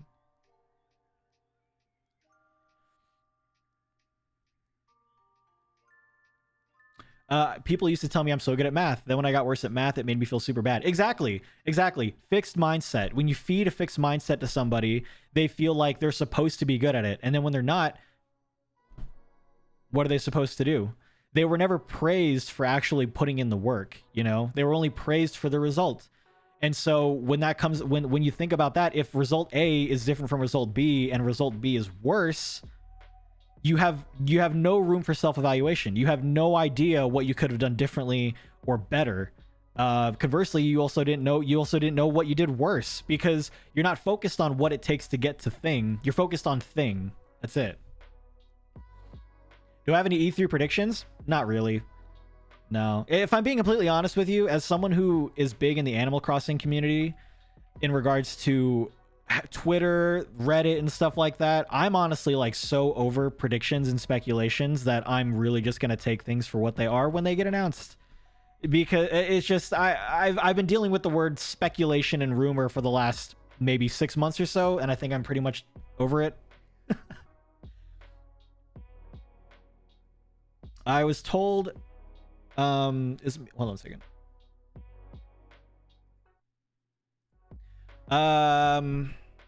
Transitioning to a growth mindset definitely takes time, but when you transition, it's honestly so wholesome. Absolutely, Case. 100%. I was told as a kid I was good at art, so as an adult I tried to make a business out of it and failed, so it has discouraged me. It's exactly, Tabby. Yep. If you're so good at art and then you try something and then it doesn't work out, you think I must be bad at art. And then it also kind of like makes you feel kind of upset with people, because to tell you that you're so good at art and then to try something based on that kind of view and then it doesn't work out, it's almost like you wonder if they were lying to you, And of course, Tashi just said it, imposter syndrome. 100% imposter syndrome. But see, the people don't understand. Like, that's where it starts. Feeding people a fixed mindset thing in the very beginning. That's where it is. I had a teacher in school who would purposely give students lower predicted grades because he didn't want them to feel so much pressure and for a high grade to just be expected. Students lower predicted grades because he didn't want them to feel so much pressure and for a high grade to just be expected. I can't tell. Is that a bad thing? I don't think I'm interpreting that correctly. I'm so happy you didn't do any prediction videos because it just puts ideas in my head, and then when they don't happen, I get sad. Yeah, and then plus people then have negative connotations about all these prediction videos as well, just because it's creating unnecessary hype for no reason. When you're considered a natural at something, I feel like also tears down the drive or motivation in a certain way because it has come natural and easy. So when you hit that speed bump or rough spot in the road, you won't know how to handle it. Yep, it 100% exactly what I'm talking about right there. Yep, it's hard to be a natural at something. And I used to do this thing, right? When you have a natural talent at something, you try to find any outside source to make yourself feel better, right? So as someone who grew up with, now that I know, a fixed mindset, if I did bad on a test, I would always try to find someone else who did worse than me, because then what I would say is, well, I guess I could have done a lot worse, but I'm not using that as a moment for self-evaluation. I'm comparing myself to someone who did worse as a means to make myself feel good, because it's hard to deal with your own self-confidence. Self-confidence is a hard thing to overcome. It really is. And especially when you're in that particular mode, it's hard to try and find a way around it. Another thing that I would do is I would always assume that I'm going to fail a test. And what would happen is when I didn't fail and I simply got a C or even a D, I would I would be relieved because at least I didn't fail. That is not good. That gave me no room for improvement. I had zero desire to do better because in my mind, as long as I didn't fail, I'm already doing better than I expected, which is bad. My sub expired. I'm living for this Ryan talk, so I guess thank you so much for the 11th month's case. Thank you. It's always good to see you here. I appreciate it. Meant is a good thing. He said that he didn't want them to feel like achieving a B was a bad thing because they'd been predicted an A. It wasn't that he didn't think they could get an A. He just didn't want them to put so much pressure on themselves to have to do that, and anything less would be bad. Okay, good. Good. Always someone worse, always someone better. 100% Blaine, but for me, I was always focused on the people who did worse than I did because it helped me feel better. That happens to me with music, especially how competitive this is. I tend to fail a lot. I have all the passion in the world for what I'm doing, but I'm just not as good as other people. I'm not a natural talent either. Last year, I tried so many things to push myself and to prepare me for my degree. I got nothing out of it. I was devastated, and every time that happens, I think I was such a failure at my craft. And yeah, Kate, I mean, that's... At the end of the day, you can only talk about these things so much before raw, natural human emotion comes out. You know what I mean? And it's certainly... Despite all of this talking and despite all of what we're saying, at the end of the day, you are still going to get upset. You are still going to be angry. You're still going to be mad because that's just the way that we are as people. You can, all goes off the rails. Think about it like the best way that I think about this is like Tony Stark in Civil War, right? A lot of people defend Captain America for what he did, and a lot of people are thinking that Tony was a bit too over dramatic by wanting to take the response that he did. Despite being someone who has grown so much, he still let raw human emotion basically take over because who wouldn't? At the end of the day, you can only have this growth mindset and fixed mindset thing for so long before eventually, like I said, you feel how you feel. And that's so the way that you should look at it afterwards, let yourself feel how you feel, but it's up to you to figure out how you respond to that. If you want to respond to how you feel with a fixed mindset, like saying, well, then I guess I'm just a failure at this, then there you go. But if your mindset after allowing yourself to feel that way is, I'm going to continue to try to do better, then there you go. Thank you so much for this talk. I'm really appreciating the advice. I resonate so much with the fixed mindset. I've always switched my passions because once it got too hard, I would just give up because it was no longer coming naturally. Very frustrating to have that kind of mindset. Of course. Yep. So for a lot of folks probably have no idea that what they're experiencing is a fixed mindset kind of experience. It's only until someone puts it in words where you realize that everything that you've been feeling up until this point is a particular thing. And not only is that helpful because then you can put feelings to words, but it also allows you to breathe a sigh of relief to know that what you're feeling is not bad, and it's certainly not different. There are a lot of folks out there who experience the same thing that you are, but because you don't really know how to describe it, you also feel like you're kind of alone, which is, and I said this during my Spiritfarer playthrough, it's why a lot of people tend to listen to the same song on repeat when a bad thing happens, a breakup, a loss, things of that nature. They listen to the same song on repeat because someone who is not you is able to articulate how you're feeling in a way that you didn't realize. And so you resonate with that song, and you resonate more and more and more with it because it's like you're hearing your own thoughts, which is so strange because I've always said this before, like when something happens, you always feel like nobody can understand me. How can anybody understand me? And then Drake comes out with a song talking about talking about love and loss. And anyways, but yeah. Honestly, not sure which mindset is more toxic to yourself because I feel like I always, sorry, Blaine, look at everyone who is better than me and it makes me feel worse. Always watching covers on YouTube and stuff like that. It's one of those instances at that point where you have to kind of just like stay in your own lane. Mommy Ultra, thank you for the 1 year. Hi, hello. Welcome on in. Hope you're having a great day. But thank you so much for the 1 year of support. Always good to have you. Always good to see you. Much love and much appreciated. So it's one of those things where you really have to kind of like start looking at it as more, think about what they're doing, right? are they looking at you and thinking, man, I am so much better at them than cover songs. I'm doing a good job. No, the entire time that you were both practicing, they were focused on themselves and you were focused on them.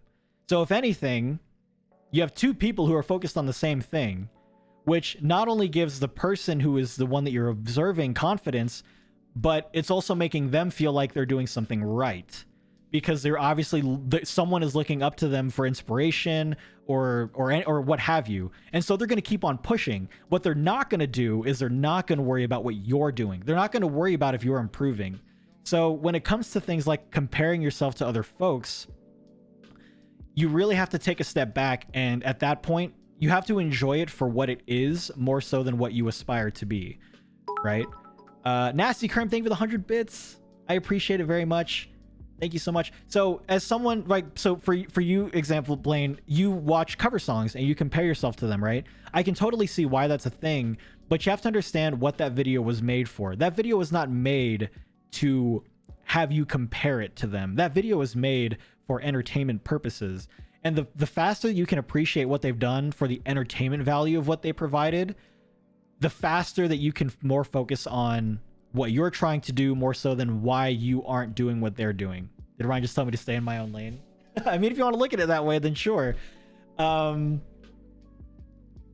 people make things look easy and others never realize the hours and hard work that have gone into perfecting the talent or ability. It might come naturally to them, but it doesn't mean they haven't done the work to get there, right? Exactly. Everyone always focuses on the ending and never the path, you know? They never focus on what it took to get there. It's the reason why social media is so crazy, right? Like, it's the reason why I don't really use Facebook anymore, is because Facebook is a hyper edited keyhole view into someone's life, but then you find out that they don't actually go to Cancun every 3 months and they're living off of nothing but ramen and peanut butter in order to afford those trips. You know what I mean? So they post all these things on Instagram and on Facebook and stuff like that, but then you look at the rest of their life and it's not that, because nobody's focused on what it took to get to that place. They're focused on what this person has decided to only show. And that's kind of the thing with this stuff that a lot of people, you know, it's hard to kind of come to terms with. Kate with the 1,000 bits. I forgot to do this when I got paid. I love you in this community. Thank you for everything you've done and continue to do for me. Kate, you are very welcome. Thank you so much. I appreciate the 1,000. That's way too kind. Way too kind. I'm gonna... Thank you, Kate. Appreciate it very much. One thing that I've learned but haven't been able to take to heart is how to focus on the solution instead of the problem. I get so much more accomplished and push through things much quicker, but the fixed mindset is 2 decades deep and all-encompassing. Sorry for the long post. Nah, King, you're totally fine. Yeah, like I said, you're not going to be able to get out of the fixed mindset a lot. You're not going to be able to get past it fast, and it's certainly not going to be something that you can get over on most days. Like I said, raw, natural human emotion, for the most part, is probably going to take over more often than you would like to.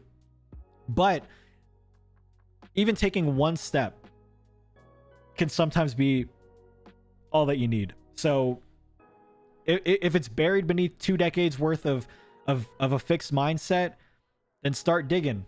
The best time to start was yesterday, right? So same thing here. You dig one hole today, dig a hole tomorrow, you keep on going, and eventually you'll find what you're digging for.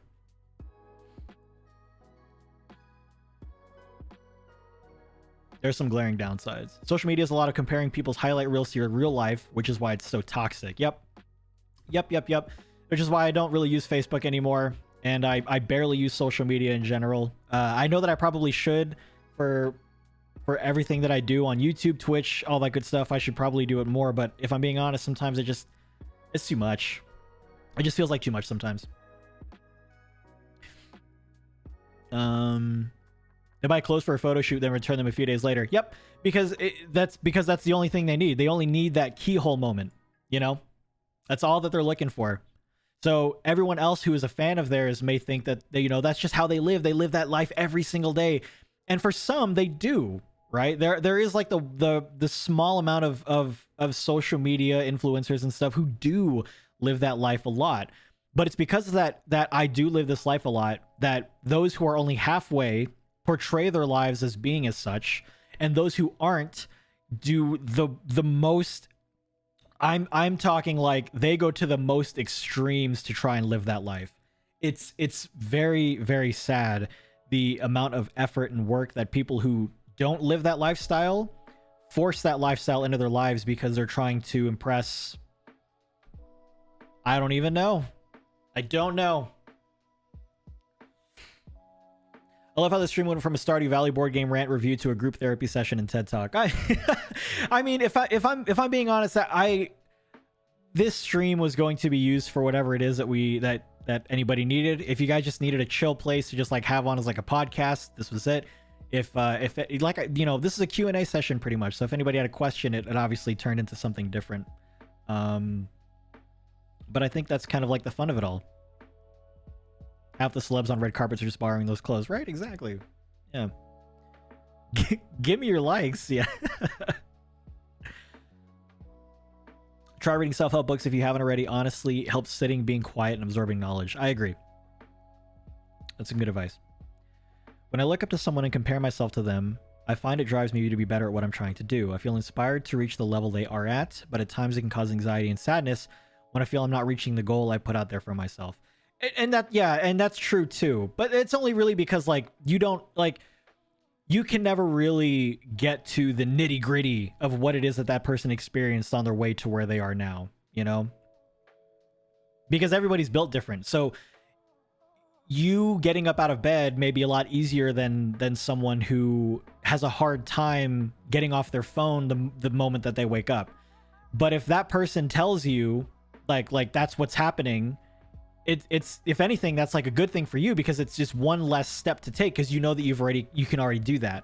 And if anything, that should be more motivating to you to know that you're already kind of ahead on one aspect. Yeah, I have one question. How dare you? You can only be you. Everyone else is taken. Yeah, that. I think I've heard that before, and it's wonderful.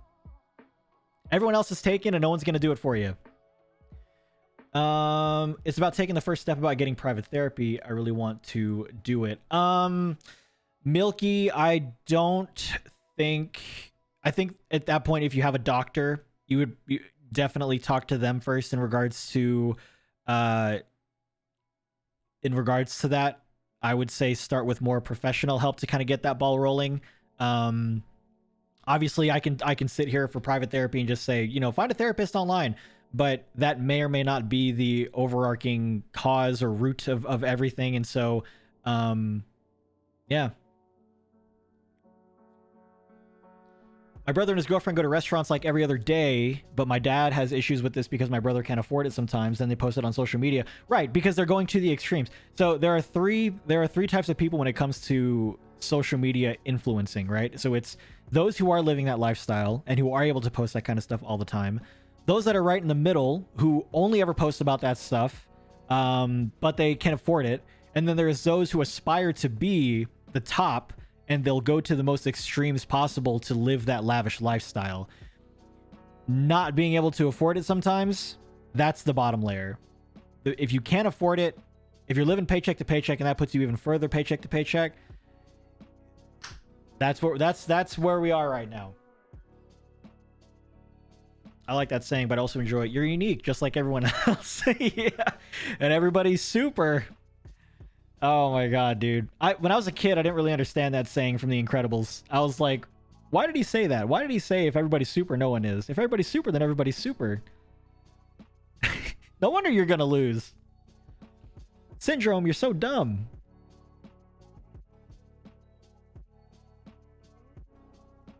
Knee reveal. Technically, I did that during the B movie script. We had a speaker at my school a few years ago that told us that none of us were special. Yeah, I'm not really sure the game plan there. I can totally see the rationale as to why that would be a good thing to tell people, but I also don't see it would be a good thing to tell people, honestly.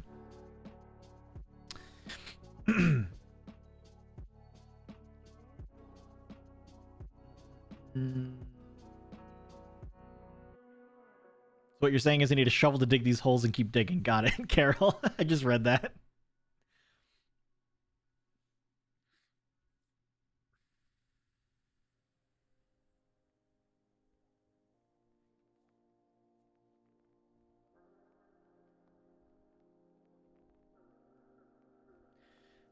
Yeah, snacks, no worries. So we starting a podcast? I mean, technically, I already started one. It went under the name of Animal Crossing and Chill for a while, and it's still kind of going. Yeah. Without snacks, special implies that you're better. You're all technically equal with different motivations that may be special. You all are technically equal with different motivations that may be special. Yes, I don't think I'm reading that last part with the right inflection or tone. Maybe maybe I'm misinterpreting that in regards to what it's supposed to mean. But yeah, no, I mean I do hope that the fixed mindset thing and growth mindset thing was insightful to somebody. I know that when I first kind of heard about it and when I started doing more research into it, I definitely had kind of like a coming to moment. My eyes were kind of open and I was like, oh my God, like that's what I was experiencing. I was experiencing a fixed mindset. This is so weird. But it, like I said, what it allowed me to do is it allowed me to basically kind of come to terms with a lot of things that I had been feeling, a lot of things that I had done a long time ago to validate failure and stuff like that. And so, it's something that I've been thinking about a lot over the last few days or so, and it's definitely changed my mindset on a lot of different aspects. Fixed and growth mindset. Give me war flashbacks from your psych semester. You're welcome, Micah. Hope your pillow is hot on both sides. I don't know if it's the motivations are special or what. No, I don't think motivations are special. I think motivation is too volatile to have any place in what you do.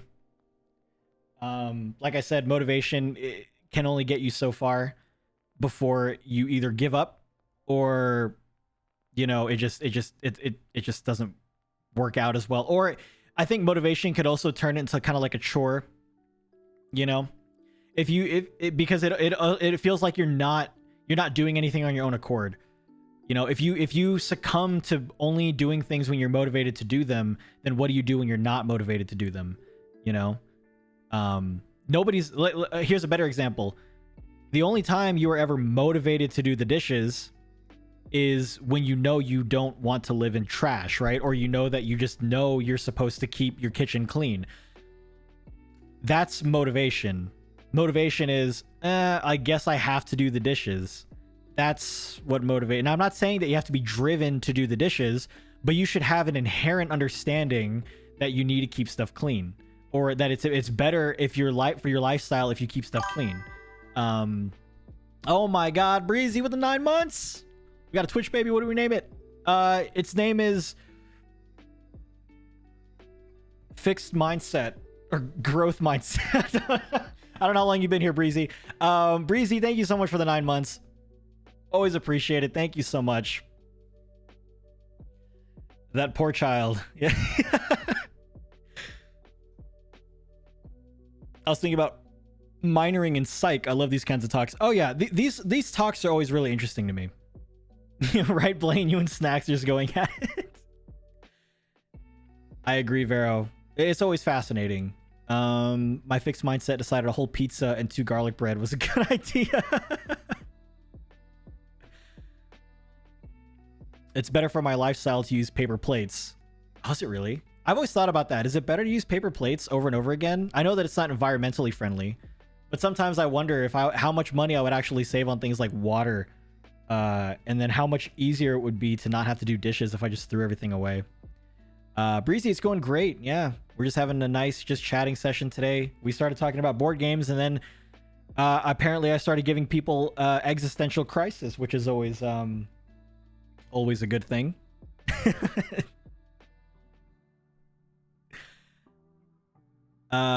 I hate dishes. I do too. I hate dishes. I hate taking out the trash. I find that we use paper plates with certain foods for some reason. Like if we order pizza, paper plates. Do you think it's because there's some like weird notion? Like if you have a steak and mashed potatoes and green beans on a paper plate, does that feel weird? Because that kind of feels weird to me. Like I'll eat literally anything else on a paper plate, but a meal like that, it almost feels like I have to have on an actual plate.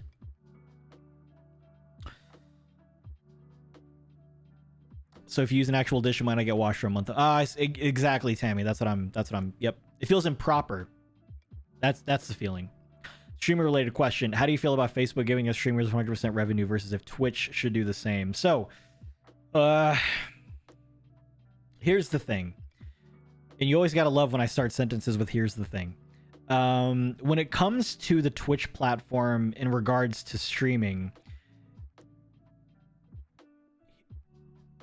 you didn't switch over to Facebook.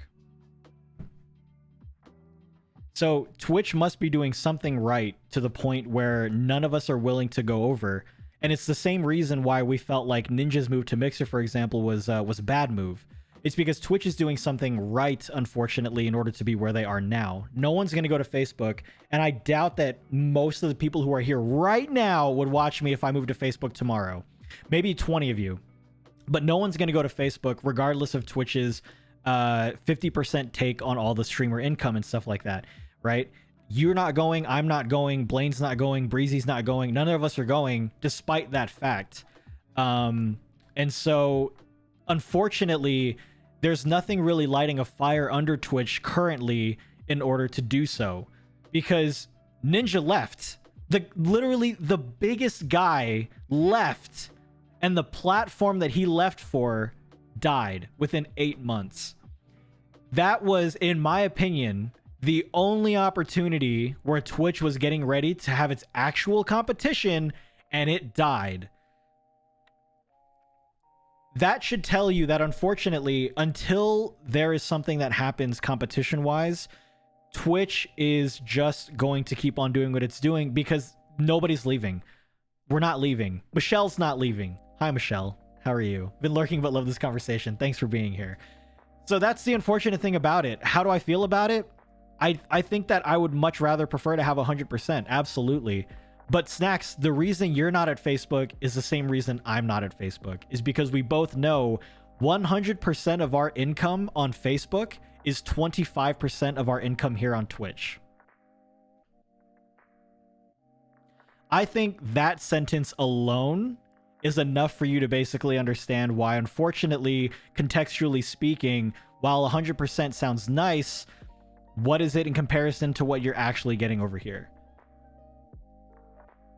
Yeah, and I don't know what it is, Graces. I don't know what Amazon is doing differently from other platforms. I don't know if it's the UI. I don't know if it's just the general ease of use. I don't know if it's the fact that maybe it's because it's only built for streaming, right? YouTube, it's primarily focused on videos. Facebook is primarily focused on the social media aspect of it all. Twitch, you go to Twitch, you know exactly what you're getting. You're not there to kind of somewhat have streams on in the background while scrolling through a social media feed. You go here and you're presented with streams. Boom. That's it. 100%, you know exactly what you're getting.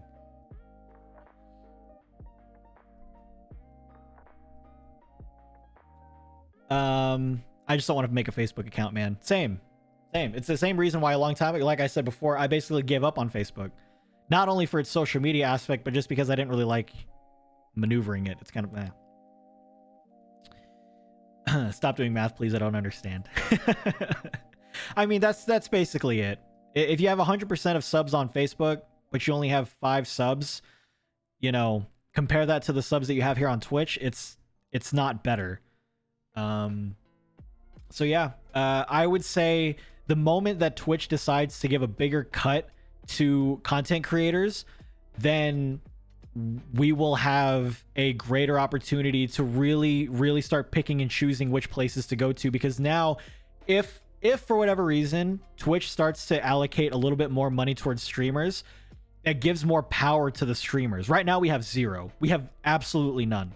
So again, in regards to how I feel, it's not that it doesn't matter how I feel. It's just that I'm more or less just waiting to see what the next thing is, if it ever happens. Hearing Facebook gets people up in arms. Twitch also comes with issues, of course, but it's the easiest and best streaming platform, hands down. Yep, I agree. Yeah, no, Michelle, I mean, look at Disguised Toast, right? Disguised Toast was arguably one of the biggest Among Us content creators. I know that he was like one of the pioneers essentially of it. And then of course you have bigger streamers now like Sykuno and Corpse and stuff like that. But I would say Toast definitely helped with that. And he's a Facebook streamer. Everybody would rather just watch Saikuno here on Twitch than go to Facebook to watch Disguised Toast. Now, I know that that could also be kind of like, that could also go deeper in regards to the personality types. I definitely vibe more with Saikuno, more so than like Toast. But nobody is leaving here to go do so. You know? I only have a Facebook now to keep in contact with my extended family in Mexico. Right, exactly. That's the only reason like I have it active is for extended family purposes, pretty much. Twitch is just unique with it. No other platform has been able to replicate it. Yep. Again, it's only because the people who are coming here know exactly what they're getting. You know? Toast is probably the only Facebook streamer I know. Me too. For me, Twitch is so much better to watch than YouTube or Facebook because it doesn't close the stream when I do something else on my phone. And that's the simple reason I watch it more. That's true. Yeah, YouTube doesn't have picture-in-picture on mobile. Every time I've tried to find a setting for it, there is none.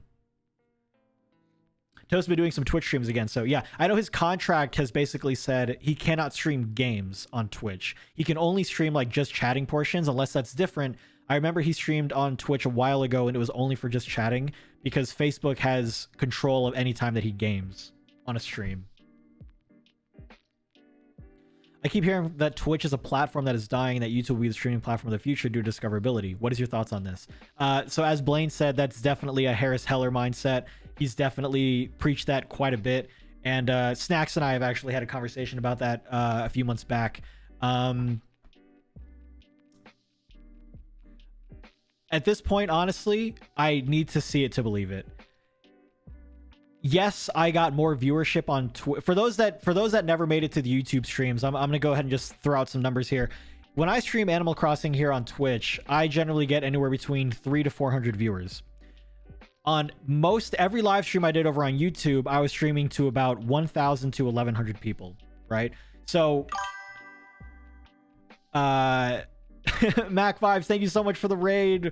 What's going on, everybody? Hello. Good to see you guys. Mac, thank you so much for the raid. Hello, raiders. Today, welcome to the stream. We're doing something a little bit different today. We're just doing like a just chatting stream, but it's good to see you. Mac, how was the stream? How you doing? Even though the views might be better on YouTube, there's no actual community feel there, and I kind of hate that so much. Yep. So let's stream was good. Good. Yeah, you're catching us in the middle of a content creation, just chatting stream kind of. We just got done talking about a pretty crazy thing, but so where was I? Yeah, the thing is, at the end of the day, really, I need to see it to believe it. Me getting that many viewers on YouTube almost felt like I felt almost disassociated with my own stream. Here, the number is a lot smaller, and I think that's totally fine because, especially for my channel, it like blew up, right? I was nobody, and then I was somebody, literally overnight. And so I didn't have that opportunity to get to know all of you naturally like I should have. I knew none of you, and then I knew all of you. Now, obviously, we've all kind of been together, and we've all kind of been hanging out over the last 9 months, and so I have gotten to know you guys, and we all kind of like vibe together well. But when I streamed on YouTube and I streamed to that many people immediately, and I knew almost nobody, I lost that sense of community that I have here. Nothing made me feel more like just an entertainer than when I streamed on YouTube for the first few times. And I felt, while that was totally fine, I definitely felt very, like I said, disassociated from what I had been creating because it felt so strange. I enjoy making videos for the masses. I think that's super duper fun. But trying to entertain that many people in an unnatural state, I think is hard. Now, here's the thing. If I have 1,100 viewers here naturally, right? And the most viewers we ever had on Twitch here was, I think, around 700, no raids or anything whatsoever. I felt more natural in that moment than I did ever streaming on YouTube. So going back to the original question, do I think that Twitch is dying? No, because if it was dying, we would be getting things like a bigger pay cut. You know, Facebook is already doing that, and we still don't have that. So that leads me to believe that they also know that nothing is changing. And the fact that we're all here right now proves that. because like I said, Michelle's not going to Facebook, Snacks isn't going to Facebook, Blaine's not going to Facebook, I'm not going to Facebook. Nobody's going to Facebook. And the people who did go to Mixer, they were able to basically they basically walked into a burning building. That's what they were doing. They were like, oh, that building is on fire, but maybe the fire will go out. I'm going to go in. And then the building burned down. And then everybody kind of like surprise Pikachu faced it. But Twitch the entire time changed nothing. And where is everybody back now? Here on Twitch. So, you know, yeah, Evie, there's a lot of people there. And the mods were overwhelmed because I severely underestimated how many people were going to be there. In addition to that, I don't, you know, it's sometimes hard to pick mods, especially when I, you know, put in a position that I was in. I had to put out applications for modding.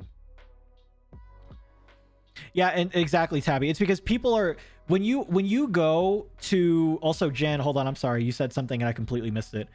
I can't believe I woke up early for a Ryan stream. I never knew I needed to stream on a Saturday morning. Good to see you, Jen. When it comes to, oh god, what was it? So right, the community thing. When it comes to the community thing, you have to think that those who found me on YouTube, they're making the conscious effort to come here to Twitch. So their investment in wanting to be part of something greater in regards to either being in a community or just interacting with me on a more on more of a basis than just watching my videos, those are the ones that are generally going to be the ones who are the most invested in this after, say, a month or so, because they've already made the conscious decision to go out of their way. They're literally leaving another platform to go watch someone that they enjoy. So when it comes to that purpose, your sense of community over here on Twitch, especially for me, is so great because of the fact that, like I said, people are coming from somewhere else. They're making the effort to be a part of something different. YouTube comments are so mean. Oh yeah, but you can never let one bad comment overtake the 10 good comments. You know, you can never do that. Speak for yourself. I'm trying to vibe with the angry moms in an appropriate talk. Oh, jeez. And while viewers bring in more people and overall growth as far as follows and everything, views are not the end all be all and don't automatically equal an increase in income. Not everyone has their subs listed. Also very true. Yeah, people ask me all the time as well, like, why don't I ever have like anything like that on here? And it's because, I don't know, I feel like that kind of stuff is also kind of discouraging as well. I know that Blaine, Snacks, I know that you guys have this on your streams, and that's, you know, I'm just saying that I'm different in my mindset. For me, if I had a daily sub goal and it wasn't reached, I would feel very discouraged. I would feel very awkward and kind of weird. But in addition, I wanted to make sure that everybody was coming from more of a natural state. I wanted to just, like, if you wanted to sub, you subbed. If you didn't sub, then that's, you know, that's totally cool too.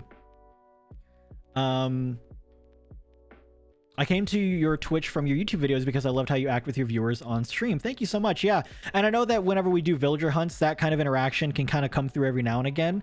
But certainly, I mean, who I am on the videos is pretty much who I am here on streams as well. Because it's really easy. I'm just being myself. It's the reason, you know, my video, when it blew up the way that it did, it wasn't because I was putting on a facade or a mask or a show. I was being literally as natural as I could have been, and all of you really, really like that. So I get this question a lot, and I've mentioned this before. Is it hard to be a streamer or a YouTuber? And I say no, especially for me, because I'm not trying to be different. I'm not trying to be someone I'm not. I'm literally just, this is it. And so when you all are enjoying that kind of stuff, videos or live streams and stuff like that, no, it's not difficult because I don't have to do anything. I'm not doing anything different.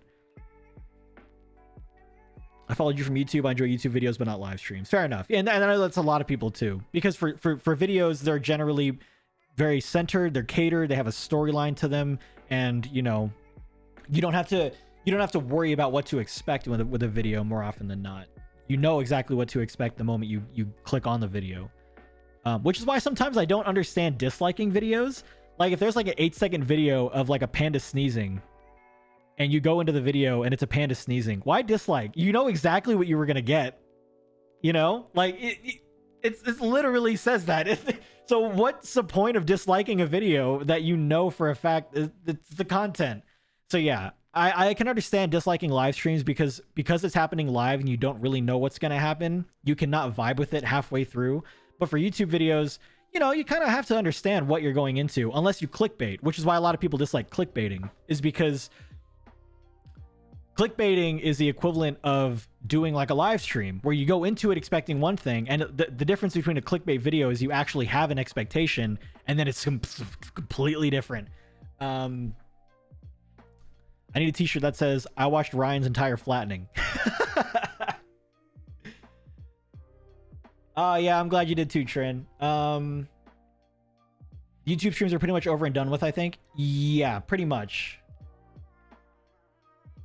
I think your authenticity both on YouTube and Twitch is a big part of why people are drawn to you. Yeah, and that's one thing that I've wanted to do since the very beginning. I didn't want to do anything different because that's too much work to try and put on that kind of show all the time, you know? And so I was like,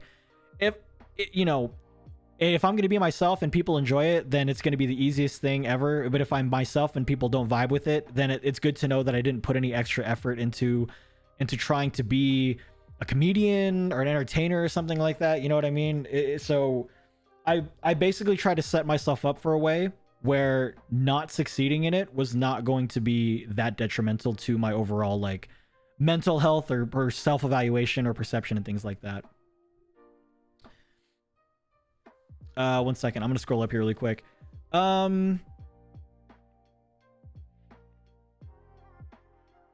I go to stream on YouTube for Southern Hemisphere Animal Crossing? No. And this is unfortunately where the analytics thing comes into play. YouTube live streams, analytically speaking, they can be pretty terrible for your overall algorithm. Your place in the algorithm, for example, and because it takes into account things like watch time. Not many people are being fed live stream videos and clicking on them. They're more likely than not seeing a live stream video being fed to them and then skipping past it because it's 3 hours long.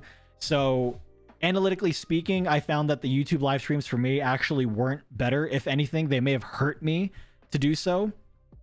But I certainly did enjoy interacting with those who don't come to Twitch, at least in that small moment. Sounds good, Blaine. Dude, take care of yourself. Thank you so much.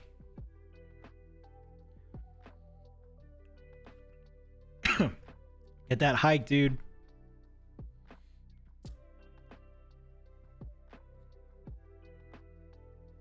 Came from YouTube and came because of how chill you were. Thank you, Phoenix. Yeah, I know that was basically a lot of people.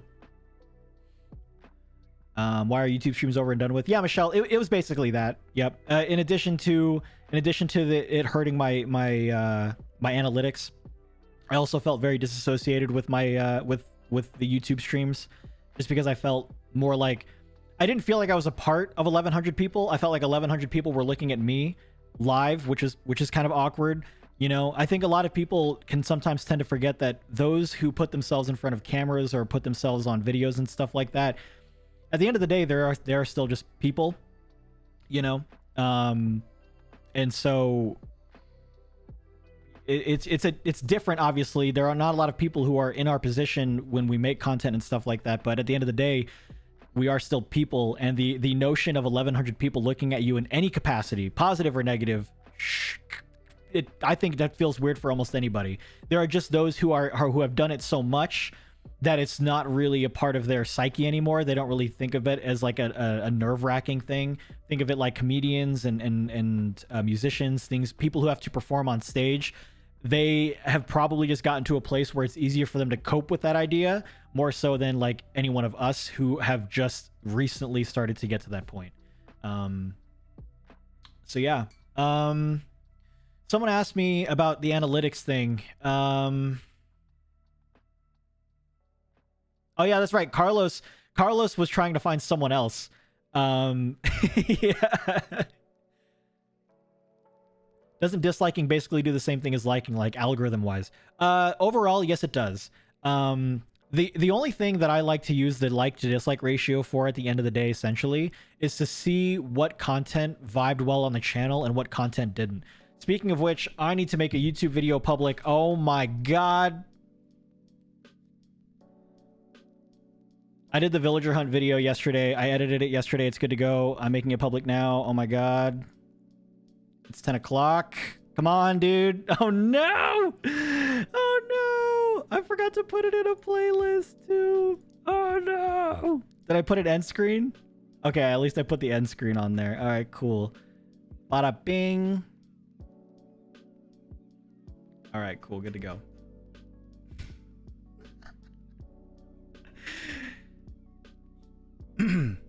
Anyways. Yeah, hiking. Hiking is great, but it's supposed to be 111 degrees today, so no thank you. No likey.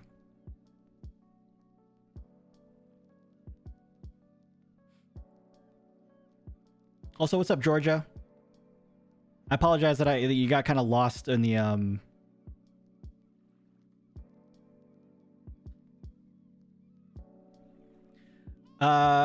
why don't you use the schedule function on YouTube? Because I kind of just forgot about it. If I'm being completely honest. I think I even forgot to like my own video. That's another thing too. If you post a YouTube video, just like it yourself. Another day. Just like it yourself. Everything helps. Yeah, 111 dry heat, no humidity. Yep. Too much existentialism in one morning makes you forget things. Also very true. Yep.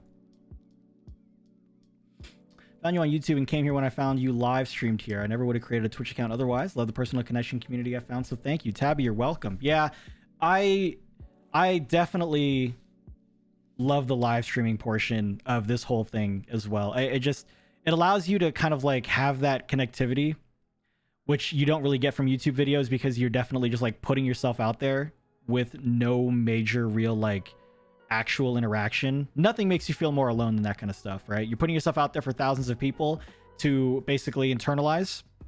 Kind of feels bad. Yeah, no, Tina, no, that's bad. No, that is awful. Don't do that again. Like it yourself and leave a comment. Yeah, leave a pinned comment. Yep. But you know, I always try to make it appropriate. I don't have a pinned comment idea for this video, so I didn't make one, but you found the streams to find a code for a path used in Fall. Every video is a lottery ticket.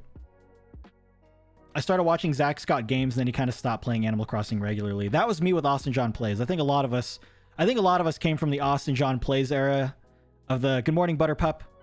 And then him running around and constantly doing things. That's how my original videos started. I took a lot of inspiration from his style of video. For those that watched the original kind of like Animal Crossing and Chill series, what I would do is I would record for an hour in the morning and I would edit it, and then I would go to work, and then I would come home and I would record in the evening, edit it, and then post it the next morning at around 9 or 10 o'clock, because according to YouTube analytics, that was roughly when most of my audience was live on YouTube. And then one day I just randomly decided, I was like, you know what? I'm not gonna edit anything. I'm just going to play the game in the morning, 5 a.m. Sounds really nice. It sounds enjoyable. And I'm just gonna record. And I made a thumbnail for it that was different than anything I'd ever made before. And I put it out there, and it did nothing for a while. And then out of the blue, I woke up and my channel was getting like 5,000 views per hour. And I was like, what is going on? And then it turns out that my video was being recommended all over the place. And yeah, I thought editing was your fave. Oh, no, don't get me wrong. Editing videos is still my favorite. But when it comes to the style of like the Animal Crossing and Chill style, that's more like a podcast where there's no editing necessary really whatsoever. But for villager hunts, I love editing villager hunt videos. Villager hunt videos are probably like super duper fun for me to edit, because I've been kind of adding in little things every now and again to kind of spice them up a little bit. That way it's not just you watching someone villager hunt. I try to add on little tidbits of like editing and stuff in the middle of it. Your sister just reset your 1,000 hour island. No. Oh, that sucks. I'm so sorry. New island who just got me. Yeah, so I had I had 3 videos basically go viral. The first one was the first villager hunt video that I had ever done. I think that video now has over like 1.3 million. Then it was the New Island Who Dis, which I think has over 300,000. And then the morning routine and chill video, which then that took over as well. I think it has over 300,000. Sounds good, Micah. There you go, Vero. Yeah, no, so that one was I'm surprised that video did as well as it did. But I would say, yeah, the 100,000, the 100,000, you mean 10,000? The 10,000 Nook Miles video also got quite a lot of traffic to the channel. And then also the airport video. The video where I explained what each individual airport color meant, that video recently passed over 1 million views too. And so I would say that video didn't necessarily go viral. I think that video was popular for the summer fall time, and then when everybody got Animal Crossing over the Christmas time, I think then it was rediscovered because people were looking up, people who weren't playing Animal Crossing a lot were looking up all this stuff. So what I noticed traffic wise was the Nook Miles video started to get more views, and the airport video started to get more views. You guys suggested the airport video a lot. They really wanted you to know what your airport color meant.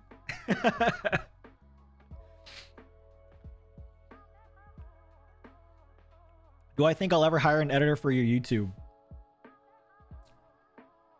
If I ever got to a point where I needed to hire an editor for my YouTube channel, I would be very happy, because it means that I'm putting out so much content that I can't even keep up with trying to make it. You know what I mean? Like at that point, I'm really just like outsourcing the ideas to be edited into YouTube videos, which would mean daily videos, more videos, and you know, they would be a lot shorter as well. But certainly if I was ever to a point where that was a possibility, it's because my current living situation at that point is nuts, like super good.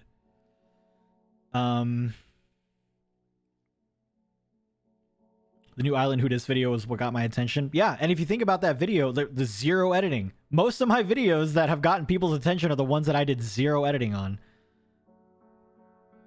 I knew about Twitch, but didn't start watching until after I found you on YouTube. Yeah, the Chill series itself in general has driven a lot of traffic to the channel. Definitely. I've heard hiring an editor relieves so much content creator stress. Obviously, if the creator has the means to. Yep. So if you have the means to, or you're like the style of video that you're doing requires so much editing post that you want to get videos out like every day, then by all means. But like, if you're only releasing videos every now and again, then one day is spent for filming, and the next day is spent for editing.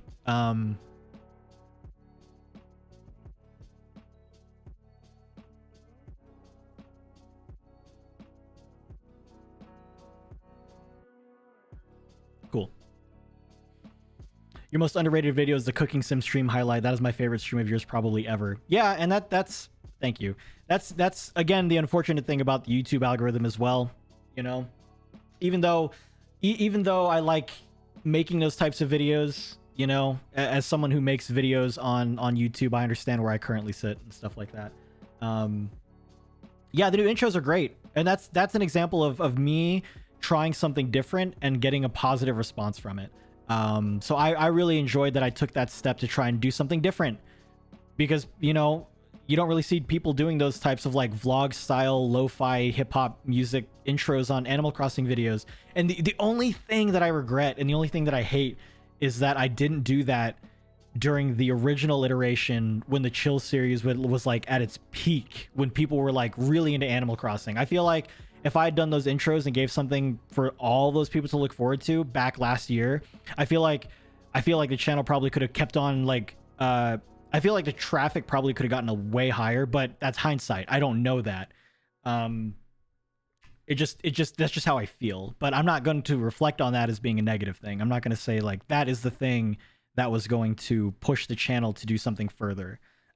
Because again, if you reflect on that more so than what you could be changing now, you don't give yourself the opportunity to self-reflect and try to find something different. You don't give yourself the opportunity to self-reflect and try to find something different. Do I like the Green Goblin like from Spider-Man? I do, yeah. I just think it's so weird that they gave him a plastic mask. Willem Dafoe's face already looks like a goblin, and then they were like, put on this Halloween mask.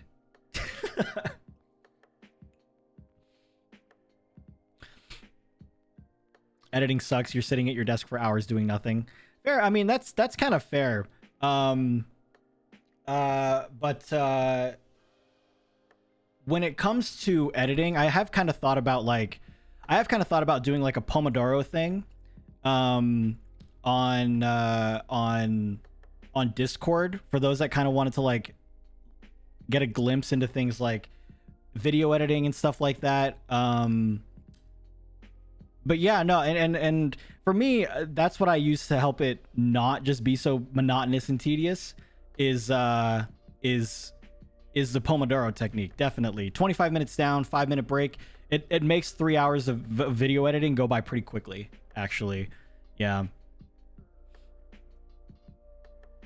If you could change one thing you did or didn't do at the start of your content creating journey, what would it be? I don't think that what I just said is what I would have changed. I honestly can't think of anything that I would have changed in regards to things that I did or didn't do at the start. Just because, like I said, just because to change something would mean that I'm willing to change this current result, positive or negative. And right now it's positive, and so I don't let this idea or notion of what could have been different take hold, because if I do, then I'm not appreciative of what it currently is. There are a lot of folks who would love to be in the position that I'm in regards to things like YouTube views and subscriber count and stuff like that, and I feel very fortunate to be where I am. To change something is to basically be willing to start over and, volatility speaking, be in a worse position, and I'm not willing to do that. I'm very much liking what I'm doing here. Surely not change Mario Maker, otherwise it wouldn't be here. I don't understand. Surely not change Mario Maker. I love the Pomodoro method. Helps my project planning and tasks go by so much quicker. Yep. So if you haven't heard of the Pomodoro technique, it's 25 minutes of focused studying or work, and then 5-minute break. And it for me, it helps me complete projects. It helps me kind of buckle down and get a task done. And yeah. Only follow the stream you did Mario Maker. Yep. And the thing is with changing too is like, because viewers are so because I'm also a viewer, right? I'm also a Twitch viewer, and I'm also a YouTube viewer as well. If what that person is doing is not something that I vibe with anymore, then I'm just not going to watch it. You know what I mean? So that person can stream Mario Maker for literally five years for the rest of their life, or 5 years for the rest of their life. If that person streams Mario Maker for 5 years and I lose interest within 1 year, then it's not going to harm me to then just stop watching their stuff.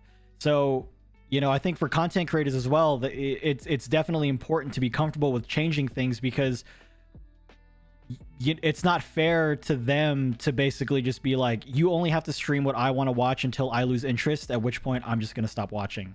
It's not really a good trade-off. And I understand that the trade-off isn't even, you know what I mean? Because that's not the relationship that is formed from that kind of viewer to streamer kind of thing. But it does help with those who are streamers who are struggling with the idea of changing their content. And, you know, for me, changing was the reason why I'm here now too. So I'm trying to keep that in the back of my mind too, as changes happen, that is also one of the reasons why I also was able to improve everything. What would be one thing you would recommend to a new creator? The thing is, there's so much to unpack with that, with what I could recommend, what I should recommend, what I, you know, all that kind of good stuff.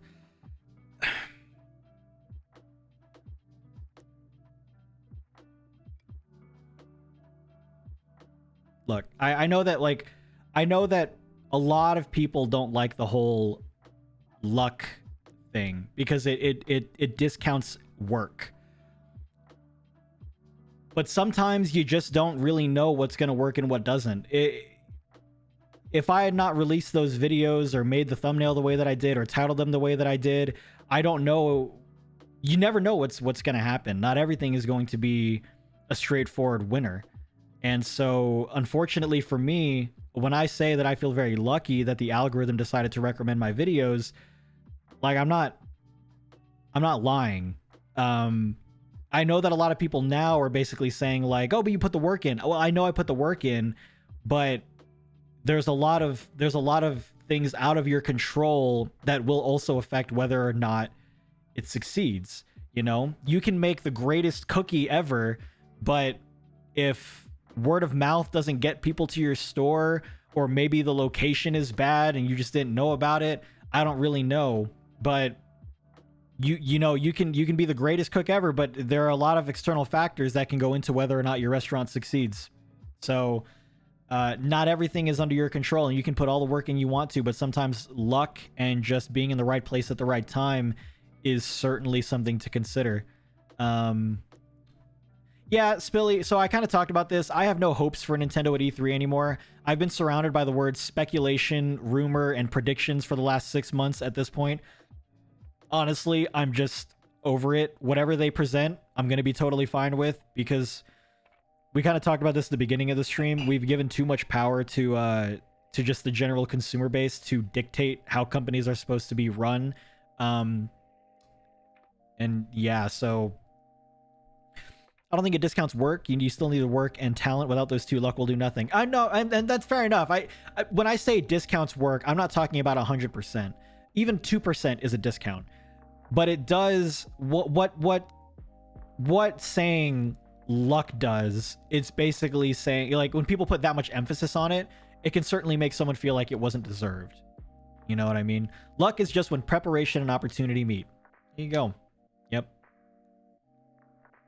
But you also can't have that one video that blows up and then say, there, I did it. Yep, exactly. How many times have you viewed a 5.3 million view YouTube video and look at their sub count and it's like 800, right?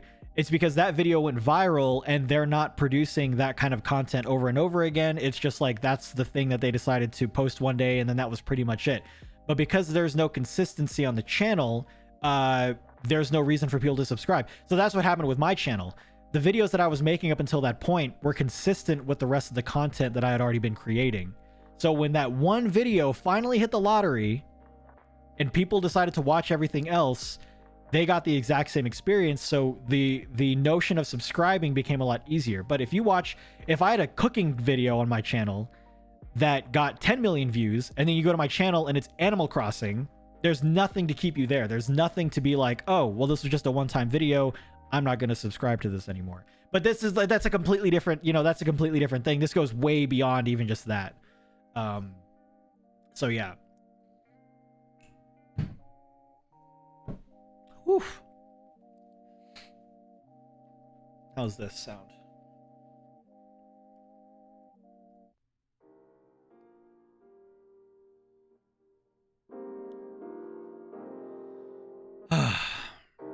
But you know what, guys? I think that is going to do it for this stream today. Let me check on the YouTube video, see how it's doing. Cool. Wow, a lot of views already. Awesome. So, yeah, that'll do it for today's stream. I know that this was significantly different than a lot of the stuff that we do here. This song is pretty crazy. There we go. That's a bit more appropriate. Kind of. It's more like dubstep than anything. But yeah, I know that it's been a long time since we've done one of these just chatting Q&A type of streams, and I really just wanted to kind of like talk with you guys. And one of the things that we had talked about earlier was this whole notion of being on YouTube is different from Twitch because there's no sense of community here. Well, this was my way of community, letting you all kind of like, or letting us all kind of like talk about something that you all are interested in, maybe get some insights from me in regards to how I feel about certain things. If we're going to preach community, then that's what we're going to do. So yeah, this was super duper fun. I can imagine us doing more of these in the future for those who just want to like have a nice like thing to have on in the background and listen to while ever they're doing whatever it is that they're doing. But yeah, I think that'll take care of it. No worries, Trin. Otherwise, guys, thank you all so much for stopping in and hanging out. If you haven't already watched the YouTube video because you've been here, head over to the YouTube channel, watch the video. And if you do watch it, I would appreciate watching a good portion of it. Speaking of analytics, don't want the watch time to be too low, apparently. But otherwise, if not, then thank you all so much for hanging out. I really, really appreciate it. Have a great rest of your weekend, whatever it is you plan on doing. If I don't see you next Tuesday for the Nintendo E3 watch, then we'll just, or the Nintendo Direct watch, then I'll see you whenever I see you. But until next time, everybody, take care of yourselves. Much love as always. Thank you all for the love today, all the bits, resubs, new subs, gifted subs, all that good stuff. Much love. Y'all are great. I'll see you next time. Bye-bye.